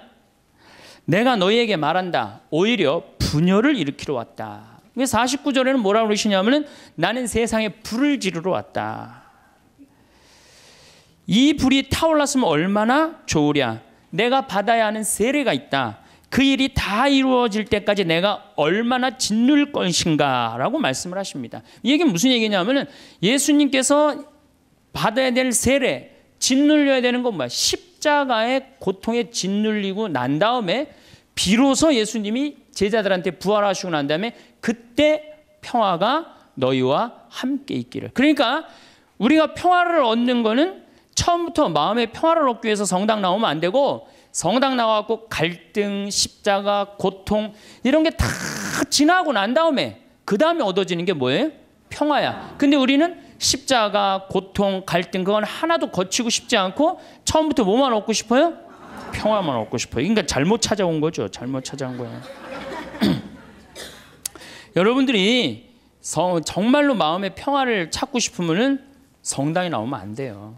성당에 나오면요 평화가 깨져요. 많이 깨집니다. 참아야 되고 인내해야 되고, 그렇죠? 그냥 이 가정 이혼을 그냥 하고 싶은데도 어떻게 돼? 성당 나가갖고 못해갖고 얼마나 괴로워요. 이게 목에 가시처럼 걸려 있잖아. 예?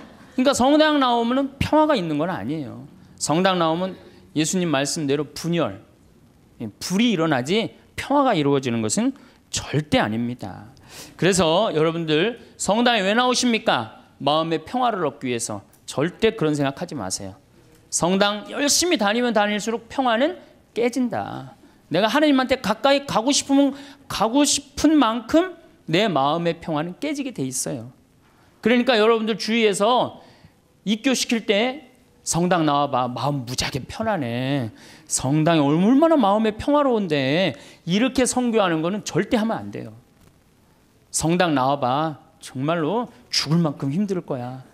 그 세례를 다 겪고 난 다음에, 예수님이 그 십자가의 고통을 겪고 난 다음에 평화가 생겼듯이 자매도 이 세상 모든 걸 버리고 하느님의 아들로 딸로 태어나는 데 시간이 걸린다. 그 전까지는 평화가 없다. 그렇게 선교를 해야지. 이건 뭐 살살 꼬시는 것도 아니고 사기치는 것도 아니고, 성당 나오면 평화로워. 평화롭긴 뭐가 평화로워요. 성당 나오면 안 나가던 주일도 나가야 되고 해야 되는 묵주기도도 해야 되고, 얼마나 옛날에 막 승질 부리고 그랬는데 성당 다니면 참아야 되고, 평화롭지 않아요. 한국 천주교 첫 번째 교리책 천주교 요리 문답 320개 항목이 있어요. 옛날부터 성당 다니셨던 분들 뭐라 그래요? 첫 1조가 사람이 무엇을 위하여 세상에 낳느냐. 그럼 뭐라 그래? 천주를 알아? 공경하고 자기 영혼의 구원을 위하여 세상에 낳느니라. 그러니까 내가 성당 나오는 이유는 하느님을 공경하기 위해서 나오는 거예요. 내 평화를 얻기 위한 게 아니라 누구를 위해서 나오는 거야? 하느님께 경배드리기 위해서 성당 나오는 거지, 내 평화를 얻기 위해서 나오는 거 아니에요. 두 번째로는 내 영혼의 구원을 얻기 위한 거예요. 아, 신부님, 이 성당 나와서 하느님한테 경배드리려면 뭐하러 나옵니까? 이거 너무 하느님 중심 아닙니까? 이렇게 생각하는 유혹에 현대인들은 많이 빠져 있어요. 그렇죠? 하느님 뭘 공경하고 경배해. 내가 일단 행복해야 되는데, 이런 유혹에 빠져 있어요. 근데 사실은 우리는 지금 은총 속에서 살고 있어요. 은총 속에서. 여러분들 공기가 만들어지는데 몇 년의 세월이 걸렸을 것 같아요? 40억 년의 세월이 걸렸어요.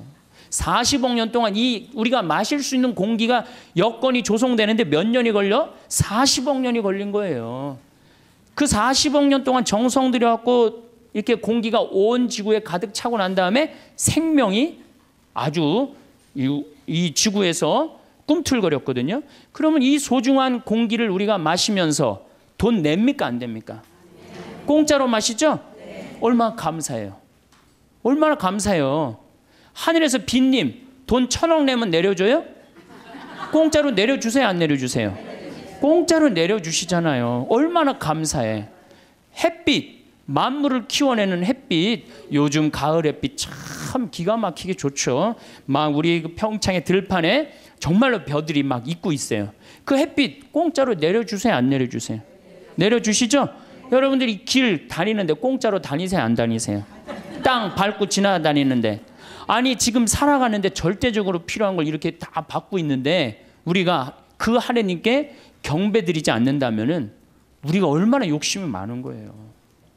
우린 정말 하느님께 경배드리고 찬양 드려야 돼. 그런데 이게 점점 인간 중심의 세상이 되다 보니까 모든 게 인간 위주야. 하느님도 나중에 누구를 위해서 있어야 돼? 인간을 위해서 있어야 되고 나를 위해서 있어야 돼. 완전히 거꾸로 돼가는 판국이 이제 발생하는 거죠. 우리 인간이 받은 수많은 혜택에 대해서 감사와 찬양을 드리지 않는다면 지금 인간들이 저지르고 있는 전쟁, 폭력, 환경 재앙은 이건 계속 될 거예요. 우리는 하나님께 이게 겸손한 마음, 감사하는 마음을 지닐 때 자연도 보호되는 거예요. 우리 인간이 너무 건방져갖고 자연을 막 해치고 망가뜨리고 있는 거예요. 그래도 죄의식을 못 느끼는 건 하느님을 경배하는 마음, 하느님께 감사하는 마음, 내가 지금 받은 은총이 너무 많다는 사실, 이거를 깨닫지 못하고 너무 건방지고 도도하게 사는 거예요.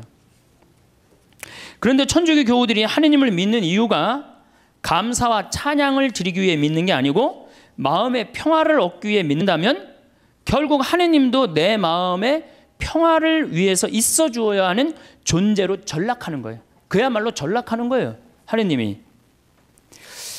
내가 하느님을 믿었는데 평화가 오기는커녕 가정에 분열이 일어나고 성당 다니는 삶이 자꾸 의무감으로 바뀌어요. 자꾸 의무감으로 바뀌어. 그래서 주일 미사도 이게 자꾸 걸려. 그냥 나가기 싫은데 억지로 나가는 경우가 있어요. 그렇죠? 여러분 그런 경우 많죠? 오늘은 너무 나가기 싫고 좀 집에서 쉬고 싶은데 주일 미사를 또 안 나가면 고해성사 봐야 되니까 이놈의 거. 그러니까 점점 평화가 깨지는 거지. 그리고 이 천주교는 내 마음의 평화를 얻기 위한 거니까 내가 하느님한테 뭘 감사드리고 찬양드리기보다는 어떻게 하느냐면 자꾸 달라고 그래요. 이걸 주시고 저걸 주시고 맨날 뭘 이렇게 달라고 그래. 뭘 달라고. 개신교 교우들은 모이면은요 심하다 싶을 정도로 하느님 얘기뿐이에요. 개신교. 그래서 그분들은 대종상 타면 제일 먼저 누구한테 감사드린다고 그래? 하나님한테 감사드린다고 그러죠. 그렇죠? 그리고 막 같이 뭐 메달 따고 그럼 다 같이 모여서 막 무릎 꿇고 기도해야 안 해요? 천주교 교우들 그런 거 봤어요? 나는 한 번도 들어본 적이 없어. 근데 이번에 김경화 선수가 탔고 동메달 따고 성호 걷대매요. 특이한 천주교 교우예요. 방수현 선수 이후로 다시 탄생한 특이한 천주교 교우들이에요. 천주교회는 하느님을 믿는다면서도 하느님의 일은 뒤로 한 채 사람의 일만 더 걱정하는 경향이 굉장히 많아요. 여기 있는 분들 대부분이 하느님의 일 걱정하는 것보다 누구 일 더 걱정해요? 내 일. 여러분들 세계에서 선교사가 제일 많이 나가 있는 나라는 미국이에요. 모든 선교제 다 나가 있어요. 그 다음에 선교사가 많이 나가 있는 나라가 어느 나라냐? 우리나라 개신교회. 세계에서 두 번째예요. 우리 근데 천주교 교우들은 나가요 안 나가요? 내가 알기로도 한 100명 이내도 안 돼요. 지금 외방선교회하고 또 뭐 몇몇 수도회 뭐 이런 수녀님들하고 거의 없어요. 그러니까 우리는 하느님의 일은 걱정하지 않고 무슨 일 걱정해? 사람의 일을 걱정하는 거예요. 예수님이 마태오복음에 이런 얘기를 해요. 예루살렘에 올라가시면서 내가 예루살렘에 올라가면 고난을 받을 것이다. 그리고 3일 만에 살아날 것이다. 그러니까 베드로가 뭐라 그러냐? 맙소사 주님. 그런 일은 주님께 결코 일어나지 않을 것입니다. 하니까 예수님이 이런 말씀을 하세요. 사탄아, 내게서 물러가라. 너는 나에게 걸림돌이다. 너는 하느님의 일은 생각하지 않고 사람의 일만 생각하는구나. 여러분들 하느님 믿는다면서 내가 하느님의 일을 더 많이 걱정해요? 사람의 일을 더 걱정해요? 사람이 솔직해서 좋습니다. 마음의 평화를 얻기 위해 신앙생활을 하시는 분들은 하느님의 일을 생각하기보다는 사람의 일을. 그러니까 우리 천주교 교우들은 어떨 때 보면 이게 믿는 집단인지 아니면 친목 집단인지 헷갈릴 때가 많아요. 네, 믿는 집단인지 친목 집단인지 헷갈릴 때가 많아요. 이 심지어 주일학교 애들 여름신앙학교 할 때도 보면은 아주 슬퍼요. 우리 평창에 모래내 교회가 3년 동안 왔어요. 모래내 개신교회가 3년 동안 왔는데 내가 이제 바빠갖고 전도사님을 계속 못 만났는데 3년째 내가 전도사님을 만나서 아유 우리 집에 이렇게 3년 때 오는데 어떻게 재밌으셨냐고 그랬더니 그 전도사님 하시는 말씀이 아 우리 3일 동안 은혜 많이 받고 갑니다 그러는 거예요. 저는 주일학교부터 여름 신앙학교 여름 캠프 20년 동안 다니면서 은혜 많이 받았다라는 생각은 한 번도 해본 적이 없어요. 우리 천주교에서 여름 캠프 갔다 오고 난 다음에 어땠니? 무지하게 재밌었어 엄마. 이렇게 말하지 엄마 은혜 많이 받고 왔어 이렇게 말하는 애들이 있어요. 이게 출발점이 굉장히 틀린 거예요. 은혜 많이 받고 갔다는 거예요. 근데 우리 천주교는 재미야. 어느 정도로 재미를 추구하느냐면은 우리 생태마을에 그 주일 이제 지금은 그렇게 못하게 하는데 처음에 올 때는 본당 개인 프로그램을 하게 했어요. 오늘 주일학교 선생님 제일 먼저 찾는 게 무덤 어디 있냐는 거. 무덤. 우린 무덤이 굉장히 많거든요 뒤에. 무덤 저기 뒤에 무지하게 많다고. 왜 그러느냐고 그러니까 귀신놀이 하려고 그런다는 거예요. 귀신놀이. 담력 테스트 한다는 거예요. 아니 하느님 믿는데 왜 담력 테스트가 필요해요. 그 모래내 교회는 기도하고 찬송하고 성경 공부하고 기도하고 찬송하고 성경 공부 2박 3일 동안 그러는 거예요. 그러니까 은혜 많이 받고 갔다는 얘기가 나오지. 근데 우리는 담력 테스트 그것도 귀신놀이. 아니 천주교 이름으로 여름 신앙학교 가갖고 귀신놀이 한다는 게 말이 돼요? 그러니까 애들이 6년 동안 귀신놀이를 하다 보니까 하느님하고 안 친하고 누구하고 친해? 귀신하고 친한 거야. 귀신하고. 그러니까 이게 귀신하고 너무 친하다 보니까 중학교 올라가면은 귀신하고 어깨동무하고 다 세상으로 나가는 거예요. 그래서 주일학교 1000명이면 중고등학교가 100명으로 줄어들어요. 900명은 귀신놀이를 너무 해갖고 하느님보다 귀신이 더 마음에 드는 거야. 귀신한테 꼬여갖고 나가는 거예요. 우리가 그 단순한 그거 하나만 하더라도 얼마나 하느님 얘기를 하지 않고 사느냐 그거 느낄 수 있어요. 캠프라는 것은 자연 안에서 텐트를 치고 노는 걸 캠프라고 그래요. 그런데 천주교의 여름에 가는 거 보세요. 신앙 캠프. 모든 단어를 캠프로 써요. 놀러 가겠다 이거예요. 신앙 그냥 걸어 놓는 거고 진짜 목적은 뭐야? 놀겠다는 거예요. 놀겠다. 산간 신앙 학교 얼마나 좋아요. 근데 우린 꼭 캠프라고 그래. 우리 교구도 교구 홈페이지에 여름 캠프 이렇게 써 있어요. 그냥 놀자는 거지. 놀자는 거지. 내 마음에 평화만 있으면 돼. 성당 가갖고 하느님의 영광 이런 거 별로 중요하게 여기지 않는 거죠. 반대로 은혜 많이 받고 간다는 개신교는 감사, 찬양, 경배, 아멘, 할렐루야예요. 그래서 대부분 이 개신교 이렇게 제가 이렇게 방송 보면은 개신교 성도들은 기도할 때 어떻게 합니까? 손을 들고 눈을 하늘에 들고 해요. 그렇죠? 전부 다 손을 하늘을 향하잖아요. 천주교는 어디를 향하고 있어요? 땅바닥을 향하고 있어요. 평화방송 보면 천주교구들 다 어디 쳐다보고 있어? 땅바닥 쳐다보고 있는 거예요. 도대체 우리는 하느님이나 하늘에 관심이 없어요. 하느님이나 하늘에 관심이 없어요. 개신교 목사님들 설교하는 내용 들어보면요. 찬양, 영광, 감사, 알렐루야, 아멘이. 찬양에는 흥분과 기쁨이 있습니다. 그래서 저기 목사님들 예배 드릴 때 보면은 하느님 아버지께 감사한다고 그러고 찬양 드리고 그러느냐고 흥분하잖아요. 막 어떻게 몸을 주체를 못하면서 흥분하는 목사님들도 있잖아요. 천주교 신부님들 평화방송에서 미사하는 거 한번 보세요.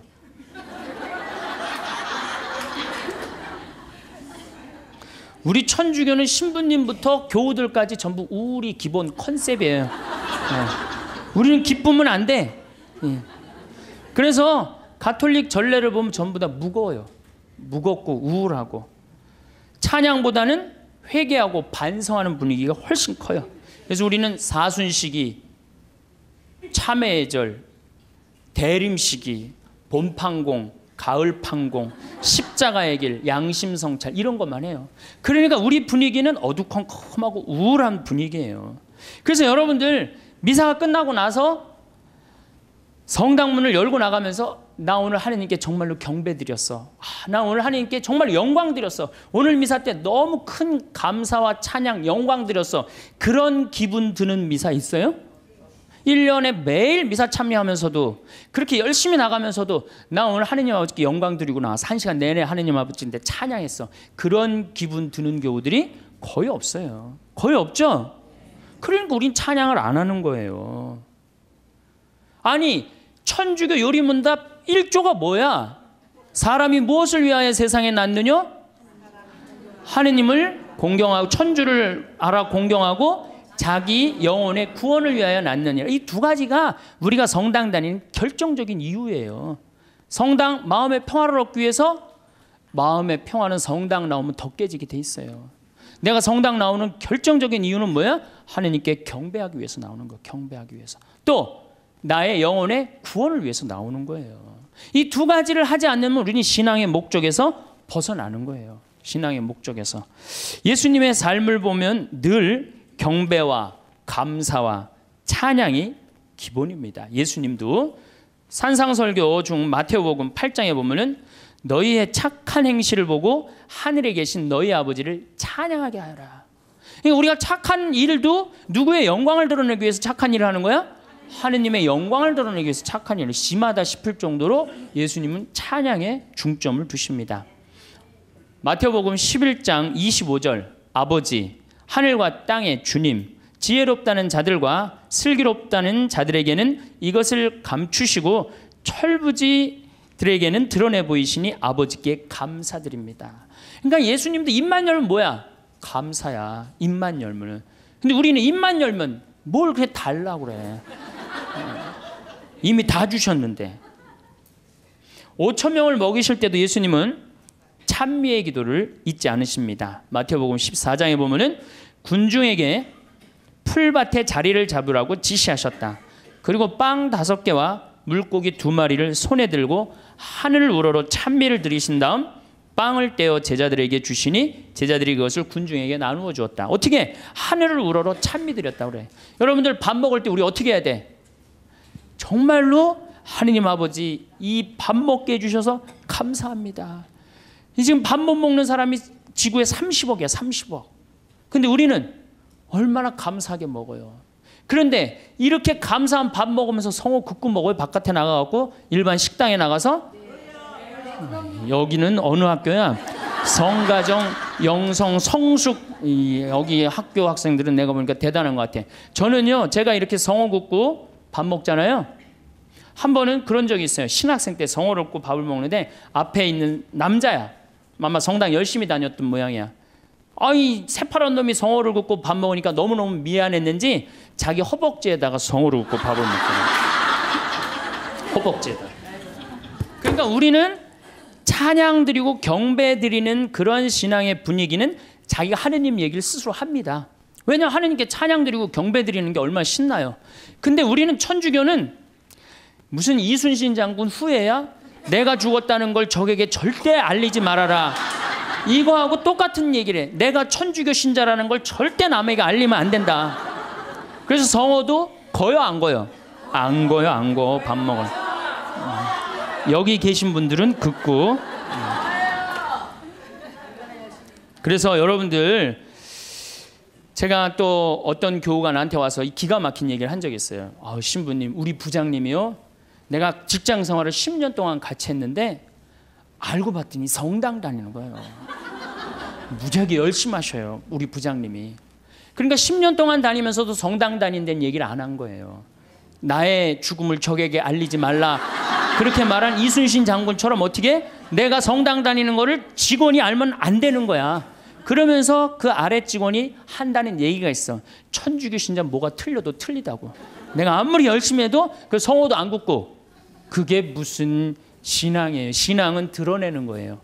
드러내는 게 곧 선교가 되는 거고. 근데 우리는 항상 오그라들어요. 항상. 예수님은 율법서에서 가장 큰 계명이 무엇이냐고 묻는 율법 교사에게 당연히 이렇게 말씀하십니다.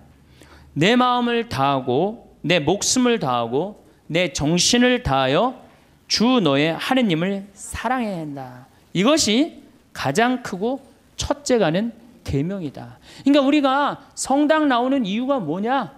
마음의 평화를 얻기 위해서? 아니라는 거예요. 우리 마음의 평화를 얻기 위해서 성당 나오는 게 아니라 뭐 하러 나오는 거예요? 하느님께 경배드리기 위해서 나오는 거예요. 왜? 하느님께 받은 은혜가 너무 많으니까. 얼마나 우리가 많은 은혜를 받았어요 지금. 우리는 받은 은혜가 999가지야. 그 999가지를 정말로 감사드리고 찬양드리기도 바쁜데 못 받은 거 하나 달라고. 참, 그것도 하느님 부담스럽게 묵주기도 9일기도 해가면서 54일씩 매달려가면서 그냥 다 하려고 그러니 얼마나 정말 우리가 한심한 신앙생활을 합니까? 예수님은 죽음 바로 전에 당신 머리에 향유를 부은 여인의 행동을 칭찬하십니다. 어떤 여자가 매우 값진 향유가 된 옥합을 가지고 다가와 식탁에 앉아 계시는 그분 머리에 향유를 부었다. 제자들이 보고 불쾌하며 말하였다. 왜 이렇게 허투루 쓰는가? 저것을 비싸게 팔아 가난한 이들에게 나누어 줄 수도 있을 터인데. 근데 예수님은 이 여인의 행동을 말리지 않습니다. 놔둬라. 이 여인의 오늘 이 행위는 세상 복음 전해지는 끝까지 복음과 함께 전해질 것이다. 그 향유가 200데나리온, 200데나리온. 한 데나리온이 하루 일당이에요. 우리나라 돈으로 이제 하루 일당 한 5만 원으로 따진다면 얼마야? 1,000만 원어치 쏟아부은 거예요. 예수님 머리에 1,000만 원어치 쏟아부은 거예요. 그러면은 우리가 봐도 심하다 싶을죠? 그러니까 제자들이 왜 이렇게 허투루 쓰냐? 이거 가난한 사람한테 나누어 줄 수도 있는데. 그런데 정작 예수님이 거절하십니까? 안 거절하십니까? 거절하지 않으세요. 우리가 하느님께 바치는 건 최고여야 돼. 끄트머리가 아니고. 그래서 아닌 말로 교무금도 우리가 미루다 11월 달 그것도 성탄절날 그냥 그날 내는 분들도 많아요. 그러니까 우리가 하느님께 맨 뒤로 가고 세상 일이 제일 먼저가 되는 거예요. 우선 내 문제 해결하고 난 다음에 그 다음에 하느님은 나중에 봐도 되니까. 하느님께 첫 번째 첫 맛배를 드려야 되는데 우리는 항상 맨 끝에 일단 내 마음의 평화가 더 중요한 거예요. 내가 마음이 평화로우면 그때, 많이 평화로우면 그때 내고, 그때 안 평화로우면 안 내. 안 내도 되는 거예요. 성찬례를 봐도 예수님은 하느님께 얼마나 애절하게 감사 기도를 드렸는지 알 수 있습니다. 스스로 원하신 순환이 다가오자 예수께서는 빵을 들고 감사를 드리신다. 항상 감사하는 거 잊지 않으셨어요. 찬양하는 거 잊지 않으셨어요. 쪼개어 제자들에게 주시며 말씀하셨다. 또 이어 잔을 들어 다시 감사를 드리신 다음 제자들에게 말씀하셨다. 그러니까 예수님도 입만 열면 뭐 하셨어요? 감사하고 찬양했단 말이야. 근데 우리도 어떻게 해야 돼? 입만 열면 어떻게 해야 돼? 감사하고 찬양해야 되는데 사실은 그런 신앙생활을 하기란 우리가 방향을 잘못 잡았기 때문에 별로 없어요. 요즘 조금 분위기가 그래도 천주교가 감사, 찬양의 분위기가 그래도 조금 살아나요. 요즘 천주교가. 그래서 요즘 그런 면에서는 제가 정말 우리 천주교가 제대로 가고 있구나 그런 생각이 듭니다. 저는 우리가 얼마나 많은 은혜를 받았느냐 하면은 여러분들 지금 눈 두 개 여기 계신 분들만 제가 눈 두 개 달려있는 거 감사해 안 감사해? 걔는 하얀색하고 까만색밖에 못 봐요. 걔는. 근데 우리는 눈 두 개가 달려갖고 총천연색 다 보잖아요. 그렇죠? 실록도 보고 도봉산도 보고 얼마 파란 하늘도 보고 안개도 보고 이게 얼마나 감사한 일이야. 또 다리 두 개 달려갖고 인천에서 의정부에서 수원에서 명동까지 걸어왔잖아요. 얼마나 감사해요. 다리 두 개 내가 걸어 다닐 수 있다는 게. 나무는 한 번 심겨지면은 옮겨갈 수 있어요, 없어요? 옮겨갈 수가 없어요. 근데 우리는 두 다리, 두 눈으로 온 데 다 다니고 얼마나 감사해. 뭘 또 더 바란다고 맨날 이렇게 달라고 그래요. 이미 하느님이 다 주셨는데. 하느님이 다 주셨어요. 그러니까 사실 우리는 매일 감사하고 매일 찬양 드려도 우리는 부족해요. 내가 숨 쉬는 거 5분만 안 쉬어도 살아요, 죽어요? 죽어요. 그런데 이 온 세상에 하느님의 기운이 꽉 차 있어. 하느님의 생명이 꽉 차 있어. 그걸 내가 지금 마시고 사는데 얼마나 은혜롭고 얼마나 감사해요. 그러니까 우리는 입만 열면 뭐 해야 돼? 제가 다른 기도는 못해도 그 기도 하나는 기가 막혀요. 감사기도. 아침에 일어나고 평창에 그 산에 쫙 운무, 그러니까 이 물안개가 쫙 얼마나 아름다워. 아, 하느님 너무너무 감사합니다. 공기가요 정말로 달아요. 달아. 그냥 공기가 쫙 하면 하느님 너무너무 감사합니다. 또 밤에 어제도 밤에 빈님이 쫙 오시고 난 다음에 하늘이 맑아갖고 별이 딱 떴는데요. 얼마나 예쁜지 거기는 제가 이제 사무실에서 나는 토담집에서 사는데 토담집으로 내려올 때 내 다리도 안 보여. 깜깜해갖고 내 다리도 안 보여요. 얼마나 깜깜한지. 근데 하늘의 별이 얼마나 영롱한지 몰라요. 요즘 목성이 얼마나 반짝반짝 거리는지 몰라요. 그 목성을 보고 얼마나 감사해요. 그러니까 저는 매일 감사해요. 그 기도 하나 내가 확실하게 해요. 그래서 저도 입만 열면 하루에 한 5번씩 감사하다 그래요. 감사합니다. 특별히 맛있는 거. 우리 밭에서 그냥 다 뜯어 먹거든요. 가지, 오이, 뭐 토마토, 상추, 치커리, 뭐 그다음에 이제 무 나오면 또 무 또 그 먹으면 얼마나 맛있어요. 감사해요. 뭐 바랄 게 뭐 있어. 그냥 이렇게 삼시세끼 먹고 이 아름다운 데서 살면 됐지. 얼마나 감사해요. 그러니까 우리는 입만 열면 뭐 하면 돼? 감사하면 돼. 필요한 건 예수님 뭐라 그래요? 아버지께서 너희들이 필요한 거 이미 다 알고 있는데 뭘 그렇게 말이 많으냐. 분명히 얘기했는데 우리는 그렇게 말이 많아. 천주교는 뭐 이렇게 달라고 막 그래요. 그래서 심지어 어떤 교우들은 나이 든 할머니들은 산에 오르다 보면은 선앙당 근처에 돌탑이 있으면 어떻게 해요? 거기다 하나 얹어놔요. 그리고 우리 손자 이번에 시험 잘 보게 해주십시오. 산에 이제 올라갔다 내려오는데 절을 지나가는데 지나가다가 부처님이 보이면 어떻게 해요? 또 왔다가 좀 찝찝하긴 하지만 내가 성당 다니니까 그래도 한번 절을 합니다. 부처님 우리 손자 이번에 시험 잘 보게 해주십시오. 성당에 왔는데 성당 마당에 성모님이 계셔. 그럼 그냥 넙죽 절하는 거지. 우리 손자 시험 잘 보게 해주십시오. 성당 안에 들어갔더니 제대에 십자고상이 있어. 거기 또 절 한 번 해요. 감실에 또 한 번 해요. 그러니까 이 할머니 마음속에는 무슨 심성이 들어있는 거예요? 그 중에 하나만 걸려라 이거야. 그 중에 하나만 걸려서 내 손자 이번에 학력 수학 능력 평가 시험 잘 보면 된다 이거야. 그러니까 대부분의 우리 천주교 교우들이 그걸 뭐라고 하냐면 기복신앙이라고 그래. 기도해서 복을 얻는 거예요. 기복신앙. 그래서 새해 여러분들 점집에 제일 많이 가는 종교인들이 누군지 아세요? 단연 천주교 교우들 1등이에요. 예. 성당에 쭉 다녀보니까 이게 답이 안 나와. 답이 안 와. 여기가 아닌가 봐. 그리고 어디로 가봐요? 점집에 가봐요. 점집에 가봐갖고 점집에 가면 속 시원한 얘기 해주잖아요. 3대 죽은 처녀 귀신이 달라붙하고 이 집이 안 된다. 부족 하나 써줄 테니까 벽에 넣어놔라. 그럼 마음이 편안하단 말이야. 우리는 뭐 하면 돼? 마음의 평화를 얻기만 하면 되는 거. 어딜 가든. 그래서 대한민국이 종교 천국이 되는 거예요. 대한민국에 들어왔고 실패한 종교는 하나도 없습니다. 다 성공합니다. 왜? 우리나라 국민들 심성 자체가 뭐야?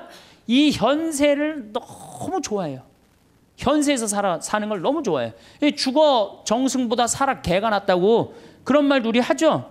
그러니까 우리 현실을 너무너무 좋아하는 거예요. 그러니까 우리 이제 곧 추석이 다가오는데 참 재미난 게 있어요. 제가 이렇게 외국을 다녀보거나 여러 군데 다녀보면요. 무덤이 다 동네 한가운데 있어요. 무덤이. 그래갖고 그냥 동네에 그냥 퇴근하는 길에 꽃 하나 갖다 놓고 출근하는 길에 인사 한번 하고 그런단 말이야. 근데 우리는 그냥 얼마나 멀리 갔다가 묻어놓는지 죽는 게 그렇게 싫은 거예요. 그래갖고 그냥 무지하게 멀리 갔다가 묻어놔. 그리고 그냥 그걸 1년에 전 국민이 똑같은 날 다 보러 간다고. 아니 죽는 날은 다 틀린데 왜 보러 가는 날은 다 똑같아. 그냥 추석하고 구정만 되면 그냥 막 이게 참 그만큼 우린 죽음을 싫어하는 거예요. 살아서 복 받으면 되는 거예요. 그러니까 우리는 내세 영원한 생명, 제가 이거 4번째 시간 때 이 강의를 할 건데 영원한 생명에 대한 간절한 소망이 없어요. 이 세상에서 어떻게 하면 돼? 행복하면 돼. 내 마음의 평화를 얻으면 돼. 성당에 왜 나오십니까? 마음의 평화를 얻기 위해. 나오지 마세요. 마음의 평화는요, 예수님이 언제 공식적으로 빌어줬느냐, 부활하시고 난 다음에 제자들에게 그때 예수님은 치를 것 다 치르고 그러고 난 다음에 너희에게 평화가 있기를. 여러분들도 진정한 마음의 평화는 뭐예요? 단계, 신앙의 단계, 성숙의 단계, 여기 보니까 성숙이라고 써놨는데 성숙의 단계를 다 거치고 난 다음에 어느 정도 경지에 오르고 난 다음에 그때서 흔들리지 않는 평화가 생기는 거예요. 그러니까 그 단계까지 가야지. 가기도 전에 아무것도 없으면서 평화, 그러면 평화가 옵니까?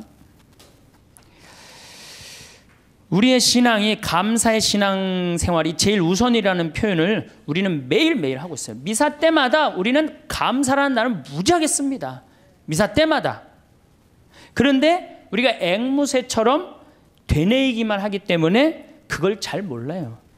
무수한 감사송이 있지만 오늘 내가 이제 평일이 이제 감사송이 6개가 있어요. 월, 화, 수, 목, 금, 토 이렇게. 그래갖고 제가 수요일 날 오늘 평일 미사 감사송 한번 해볼게요. 주님께서 여러분과 함께 마음을 드높이 우리 주 하느님께 감사합니다. 그럼 여러분 뭐라 그래요? 마땅하고 옳은 일입니다. 그러죠? 근데 정말로 그렇게 감사한 게 마땅하고 옳은 일로 했는지 그런 생각이 많이 들어요. 아니 그러니까 우리 천주교 교우들이 어느 정도냐면은 기도원도 여기도 다녀보고 저기도 다녀보고 하여튼 먹히는 데 한번 가봐요. 여기저기. 그래갖고 또 어떤 자매는 이렇게 소개하는 자매도 있어요. 그쪽 신부님한테 가봐. 그쪽 신부 용해대. 용한 신부님 찾아가는 거죠. 그러니까 우리가 어느 정도로, 그러니까 사실 하느님께 다가가는데 신부는 뭐예요? 그냥 중개자야, 중개자. 정말로 나는 누구를 만나면 돼? 하느님을 만나면 돼요. 근데 누가 용해다 그러고 절리 가보라고 그러고 절리 가보라고 그러고. 그러니까 우리 교우들이 그만큼 신앙생활을 하는데 잘못하고 있는 거죠. 잘못하고 있는 거죠. 우린 정말 하느님께 찬양드리기 위해서, 하느님께 감사드리기 위해서 여러분들 하느님 믿는 거예요. 다른 이유 하나도 없어요. 천주교 요리문답 1조가 뭐야? 사람이 무엇을 위하여 낳느냐? 천주를 알아 공경하고 자기 구원을 위하여 낳느니라. 저는 그건 맞는 얘기 같아요. 그 다음 얘기 더 기가 막혀요. 거룩하신 신부가 이제 혼자 하는 거야. 거룩하신 아버지, 전능하시고 영원하신 주 하느님, 언제나 어디서나 아버지께 감사함이, 언제나 어디서나 아버지께 감사함이 나오죠? 참으로 마땅하고 옳은 일이며 저희 도리요 구원의 길이옵니다. 기가 막힌 기도문을 우리가 매일 외우고 있어. 매일 마땅하고 옳은 일이라고 맨날 그래. 마땅하고 옳은 일이라고. 뭐 하는 게? 감사드리는 게, 찬양 드리는 게, 그리고 그게 내 구원의 길이라고 얘기를 해요. 기가 막힌 기도문을 하면서도 이게 뭐 무슨 얘기를 하는 건지 그냥 딴 생각하고 앉아 있는 거죠. 그 시간 뭐 감사송이 오늘 뭔지, 무슨 내용을 신부님이 했는지 그것도 모르는 경우도 참 많아요. 아버지께서는 사랑하시는 아드님을 통하여 인류를 창조하셨듯이 또한 인자로 인류를 구원하셨나이다. 그러므로 창조된 만물이 마땅히 주님을 섬기고요. 굉장히 중요한 얘기예요. 창조된 만물이 마땅히 주님을 섬긴다는 거예요. 우린 창조됐어요? 안 됐어요? 우린 창조됐어요. 그러니까 당연히 어떻게 해야 돼? 주님을 찬미하고 하느님을 주인으로 모시고 살아야 돼요. 그런데 제가 가만히 이렇게 생각해 보니까 하느님하고 우리하고 입장이 바뀌었어. 누가 종이냐 하면 하느님이 종이고, 누가 주인이 돼? 내가 주인이야. 왜 이렇게 시키는 게 많아? 이거 해주시고 저거 해주시고. 내가 기도를 하면서 하느님의 뜻을 들어야 되는데 누가 내 뜻을 들어야 돼? 내 하느님이 내 뜻을 들어야 돼. 헌금이나 많이 하면서 또 시키면 몰라. 딸랑 1,000원 해갖고 그냥 300원어치는 우리 아이 이번에 시험 잘 보게 해주시고, 300원어치는 우리 아파트값 뛰게 해주고, 나머지 400원어치는 우리 남편 절대 직장에서 안 떨어지게 해주시옵소서 하고 1,000원 딱 낸단 말이야. 아니 많이 하면서 시키면 또 다행인데 딸랑 1,000원 내면서 왜 이렇게 시키는 게 많아요. 그러니까 하느님하고 나하고 입장이 바뀐 거예요. 그리고 이제 하느님이 안 들어주면 열받아요, 안 받아요? 열받아. 아니, 하느님이 정말 있는 거야, 없는 거야? 왜 이렇게 내 청을 안 들어줘? 내가 9일 기도까지 했구만. 54일 동안이나 했는데 왜 안 들어줘? 여기가 아닌가 봐. 천군보살한테 한번 가봐야 되겠다. 천군보살한테 가봐. 거기 가서 또 안 되면 또 어떻게 해요? 또 성당에 나타나. 그래서 성당에 주기적으로 나타나는 사람들이 있어요. 주기적으로. 지속적으로 나타나야 되는데 주기적으로 나타나요. 주기적으로. 구원된 모든 사람이 다 함께 주님을 찬송하며 성인들도 한 마음으로 찬미하오니 저희들도 천사들과 함께 주님을 찬양하며 언제나 기뻐 노래하나이다. 이렇게 우리가 미사 처음부터 끝까지 다 이래요. 모든 기도문이. 근데 이제 이 미사를 이게 또 이제 바뀌어야 돼요. 이 미사가 신부님들의 원맨쇼로 끝나는 경우가 너무 많아. 여러분들 구경하는 경우고. 그렇죠? 네, 다음 시간에 내가 얘기하겠지만 굿을 한번 보세요. 굿 원맨쇼를 합니까? 다 삥 둘러갖고 중간에 막 이것도 빌고 뭐 돈도 꽂아놓고 쌀도 뿌리라고 그러면 뿌리고 시키는 것도 다 하잖아요. 참여를 한단 말이야. 근데 우리는 거의 참여하는 게 없어요. 그냥 뭐 몇 마디 주고받는 거, 주님께서 여러분 또 한 사제와 함께 이거 계속 한 3번 4번 하는 거 외에는 거의 교우들이 하는 게 없어요. 그러니까 당연히 미사가 이렇게 빨려 들어가지를 못하는 거죠. 미사에. 그러니까 죽어 있는 전례에 우리가 10년 동안 20년 동안 그냥 죽어서 왔다 갔다 하는 거예요. 그래도 계속 오는 거 보면 신기하죠. 나는 기적이라고 생각해요. 저분들이 도대체 무슨 생각으로 이렇게 계속 오고 있을까? 나는 그거는 성체성사 때문이라고 생각해요. 성체성사.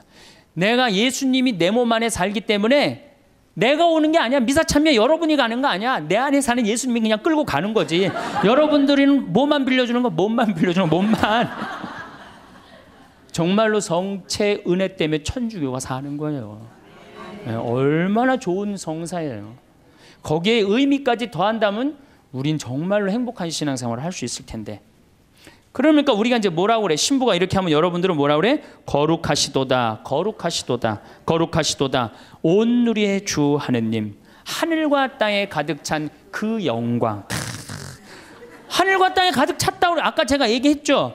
공기 마시는 거 자체가 뭐야? 은총 속에서 사는 거야. 하늘과 하느님의 기운이 있지 않으면요, 이 인류, 우주, 이거 생명이 움틀 수가 없어요. 가끔 이런 분이 있어요. 내가 하느님을 믿느니 주먹을 믿겠다. 이런 분들이 있어요. 그럼 제가 그런 글도 썼는데, 주먹을 믿겠다고? 주먹이 공기 만들어내는데 무슨 일을 했는데, 주먹이 하늘에 빗님 내리는데 무슨 일을 했는데, 주먹이 태양빛 만들어내는데 무슨 일을 했는데, 그렇게 주먹이 좋으면은 주먹하고 저 화성에 가서 살아라. 영하 200도 되는 데 가서 살아라. 주먹이 다 해줄 테니까. 우리 인간이요, 너무 교만해 있어요. 지금 과학이 발달해갖고 인간이 최고인 줄 알고 착각하고 있어요.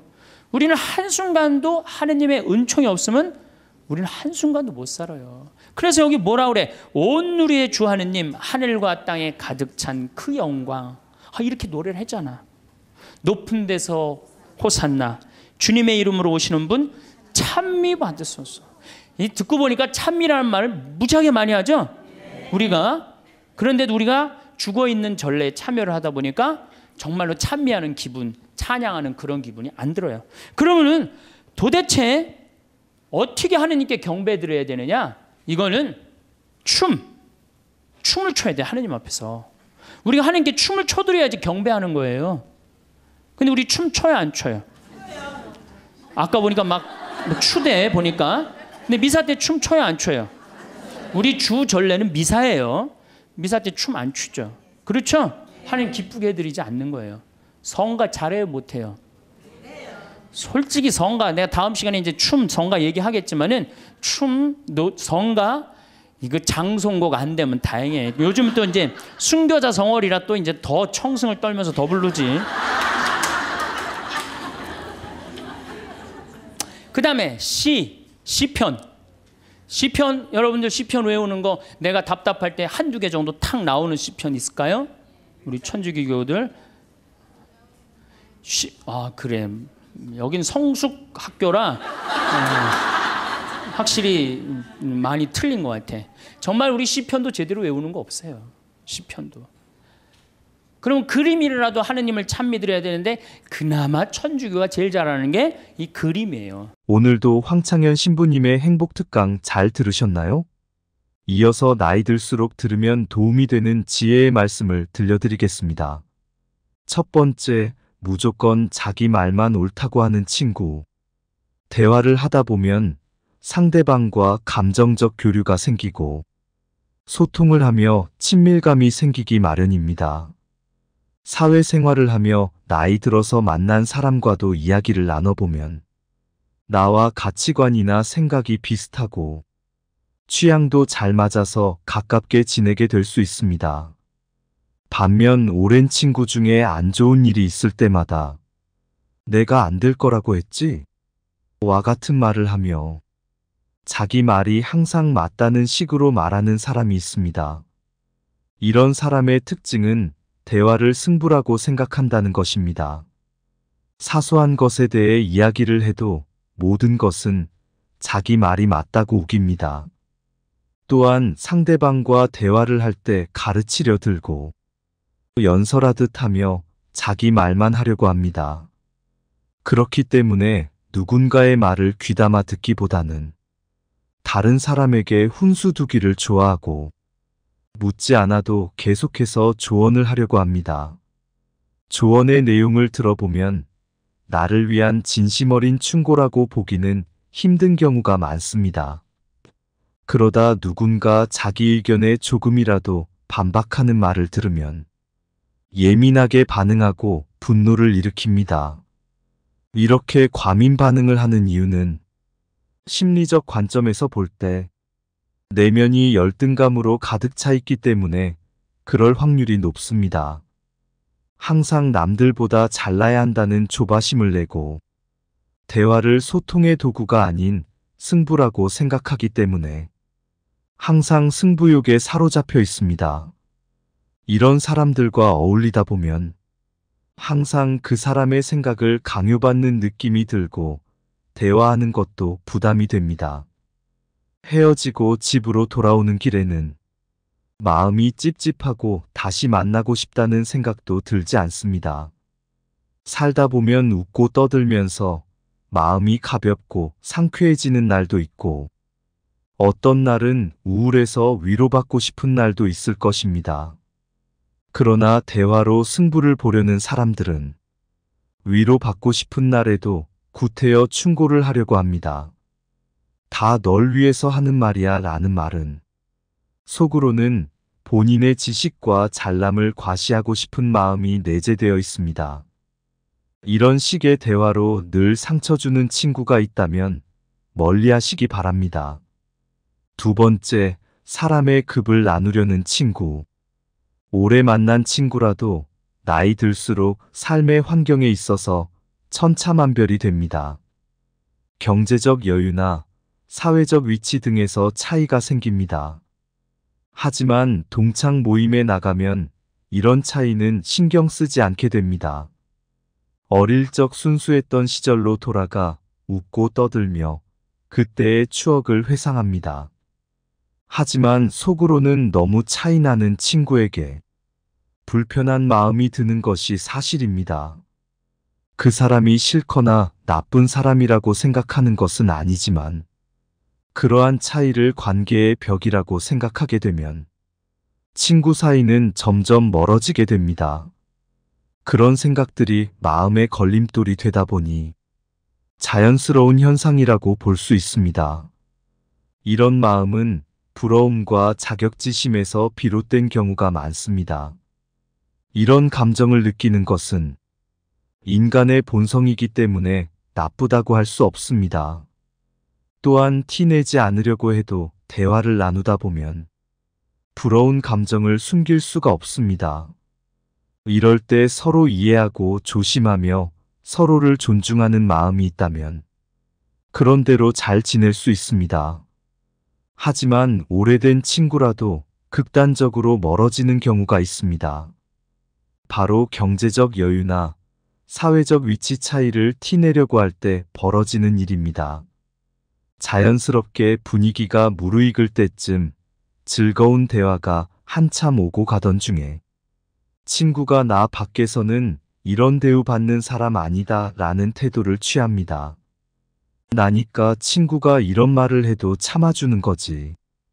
다른 사람들은 나한테 그렇게 못한다는 뉘앙스를 풍깁니다. 한마디로 너와 나는 급이 다르다 이겁니다. 좋은 직장에 높은 직급을 가진 사람이 직장 내에서의 위계 질서를 친구 관계에도 적용하려고 합니다. 그렇게 되면 친구 사이에도 거부감이 들지 않을 수 없습니다. 친구들에게도 직장에서 부하 직원에게 명령하는 듯한 언행을 하며 그 반대가 됐을 때는 네가 나한테? 라는 듯이 어이없는 표정으로 쳐다봅니다. 너 같은 사람이 나 정도 되는 사람에게 이런 대우를 할 수 없다는 식입니다. 얼마 전 뉴스에 술에 취해 경찰을 폭행한 예비검사 사건만 봐도 그런 사람들의 인성을 알 수 있습니다. 그 예비검사의 태도를 보면 조사를 받는 과정에서도 내가 누군지 아냐? 너 누구 라인이냐? 식의 발언을 하며 갑질적인 태도를 보였다고 합니다. 이렇게 본인의 사회적 위치나 힘을 이용해 먹으려는 사람들은 친구들에게도 똑같이 하는 경우가 굉장히 많습니다. 이런 사람들은 자아도취에 빠져 있는 경우가 많고 친구도 자기 아래급의 사람으로 취급합니다. 이 경우는 더 이상 친구 사이라고 볼 수 없는 관계입니다. 만날수록 스트레스만 쌓이고 자존감이 떨어지는 느낌을 자주 받습니다. 오래도록 만난 친구라서 정이 있기 때문에 참고 만나기에는 혼자만의 착각인 경우가 많습니다. 자기가 잘난 사람이기 때문에 뭔가 바라고 붙어 있는 것으로 여기고 친구로 만나기보다는 내가 그냥 만나준다는 식인 경우가 많습니다. 그렇기 때문에 항상 거만한 태도를 취하거나 상대방의 말에 공감하지 못하는 경우가 많습니다. 실제로 뭔가 부탁할 일이 있어서 도움을 청하더라도 남에게 부탁할 때보다 더 굴욕적인 대우를 받는 경우도 많습니다. 이런 친구는 인간관계에서 정리하는 것이 정신 건강에 좋습니다. 세 번째, 받으려고만 하는 친구. 누군가에게 베푼다는 것은 돌려받을 것을 기대하고 베푸는 것이 아닙니다. 그러나 베품을 받는 사람의 마음이 잘못된 경우가 있습니다. 절약하고 검소한 것은 좋지만 남의 돈으로 자기 돈을 아끼겠다는 방식이 황당합니다. 큰 돈을 벌게 되면 노력에 비해 많이 버는 것처럼 보입니다. 하지만 그 결과를 얻기 위해 초반의 노력이나 위험을 감수한 도전을 했기 때문에 얻을 수 있는 결과물입니다. 그런데 그런 것은 전혀 고려하지 않고 당연히 네가 나보다 돈이 많으니 밥을 사야 한다는 생각을 갖고 있습니다. 정작 이런 결과물을 얻기까지 아무런 기여도 하지 않은 사람이 이런 태도를 보이면 더 화가 납니다. 자주 만나는 친구에게 항상 내가 밥을 사다가 어쩌다 그 친구가 한번 밥을 사면 엄청 생색을 냅니다. 내가 밥을 살 때는 별말 없고 이를 쑤시며 밖으로 나가던 친구가 밥을 한번 사더니 입이 쉴 틈을 모르고 생색내기 바쁩니다. 이러한 행동은 반드시 돌려받겠다는 심리에서 비롯됩니다. 이런 친구는 내가 어려운 일이 생겼을 때는 나 몰라라 할 가능성이 높습니다. 나의 상황을 안타까워하고 걱정하기보다는 이제 더 이상 빼먹을 게 없는 사람이라고 생각하는 경우가 대부분입니다. 정말 형편이 안 돼서 어쩔 수 없는 것을 나쁘다고 하는 것이 아닙니다. 형편이 안 돼서 만남을 부담스러워하는 친구에게는 기꺼이 베풀 수 있고 받았을 때 미안함과 고마움이 느껴집니다. 그것은 당연하게 생각하고 이용해 먹으려는 의도가 없기 때문일 것입니다. 상대방에게 받으려고만 하고 그것을 당연하게 여기는 계산적이고 이기적인 태도가 관계를 멀어지게 하는 것입니다. 이런 친구에게 돈을 쓸 바에는 불우이웃을 돕는 데 쓰는 것이 훨씬 낫다는 생각이 들기도 합니다. 네 번째, 자기 잘못을 인정할 줄 모르는 친구. 아무리 좋은 친구 사이라도 오래 지내다 보면 사소한 말실수 정도는 할 수 있습니다. 그러나 말실수를 하는 것이 그 자체로 문제가 되는 것이 아니라 실수한 뒤에 태도가 문제가 되는 경우입니다. 어느 날 친구가 나에게 은근히 기분 나쁜 농담을 해서 불편한 기색을 드러내면 뭐 그런 걸 갖고 그래? 라는 식으로 오히려 속 좁은 사람 취급을 합니다. 이런 사람은 보통 자기가 그런 말을 들었을 때는 굉장히 예민하게 반응하며 흥분합니다. 내가 싫은 것을 상대방에게 하지 않는다는 생각은 찾아볼 수 없습니다. 나의 농담은 유머라고 생각하고 상대방의 농담은 공격으로 받아들입니다. 그렇기 때문에 자기는 유머러스한 사람이라고 생각하고 상대방은 무례하고 선 넘는 사람으로 취급합니다. 이런 태도는 자기 잘못은 인정하지 않고 모든 것을 상대의 탓으로 돌리는 마음에서 비롯됩니다. 잘못된 것을 고치는 것의 시작은 잘못됨을 아는 것에서부터 시작되고 잘못을 인정하는 것이 고치려는 마음이 됩니다. 자기 잘못을 인정할 줄 아는 친구들은 실수했을 때 미안해 할 줄 알고 앞으로는 같은 실수를 하지 않으려고 노력합니다. 그런 사람들은 어떤 분야에서도 인정할 줄 모르는 사람에 비해 상대적으로 발전적인 경향을 보입니다. 완벽한 사람은 없습니다. 그러나 완벽하지 않음을 인정하고 발전해 나가는 사람은 어딜 가나 환영받고 그 사실을 인정하지 못하는 사람은 시간이 지날수록 현실에 안주하거나 오히려 퇴보하며 그 탓을 남에게 돌리는 경우가 많습니다. 아무리 오래된 친구라도 계속해서 나에게 해를 끼친다면 끊어낼 줄 알아야 합니다. 세상에는 아름답고 좋은 것들도 많지만 우리에게 주어진 시간은 한정적이기 때문에 나의 감정을 억누르며 만나야 하는 관계가 있다면 때로는 관계를 끊음으로써 시간과 감정을 낭비하지 않을 수 있습니다. 어쩌면 걱정했던 것과는 달리 속 시원하고 오히려 삶이 편해지는 경험을 하게 될지도 모릅니다. 사람에게 지나치게 집착하고 시달릴 필요는 없습니다.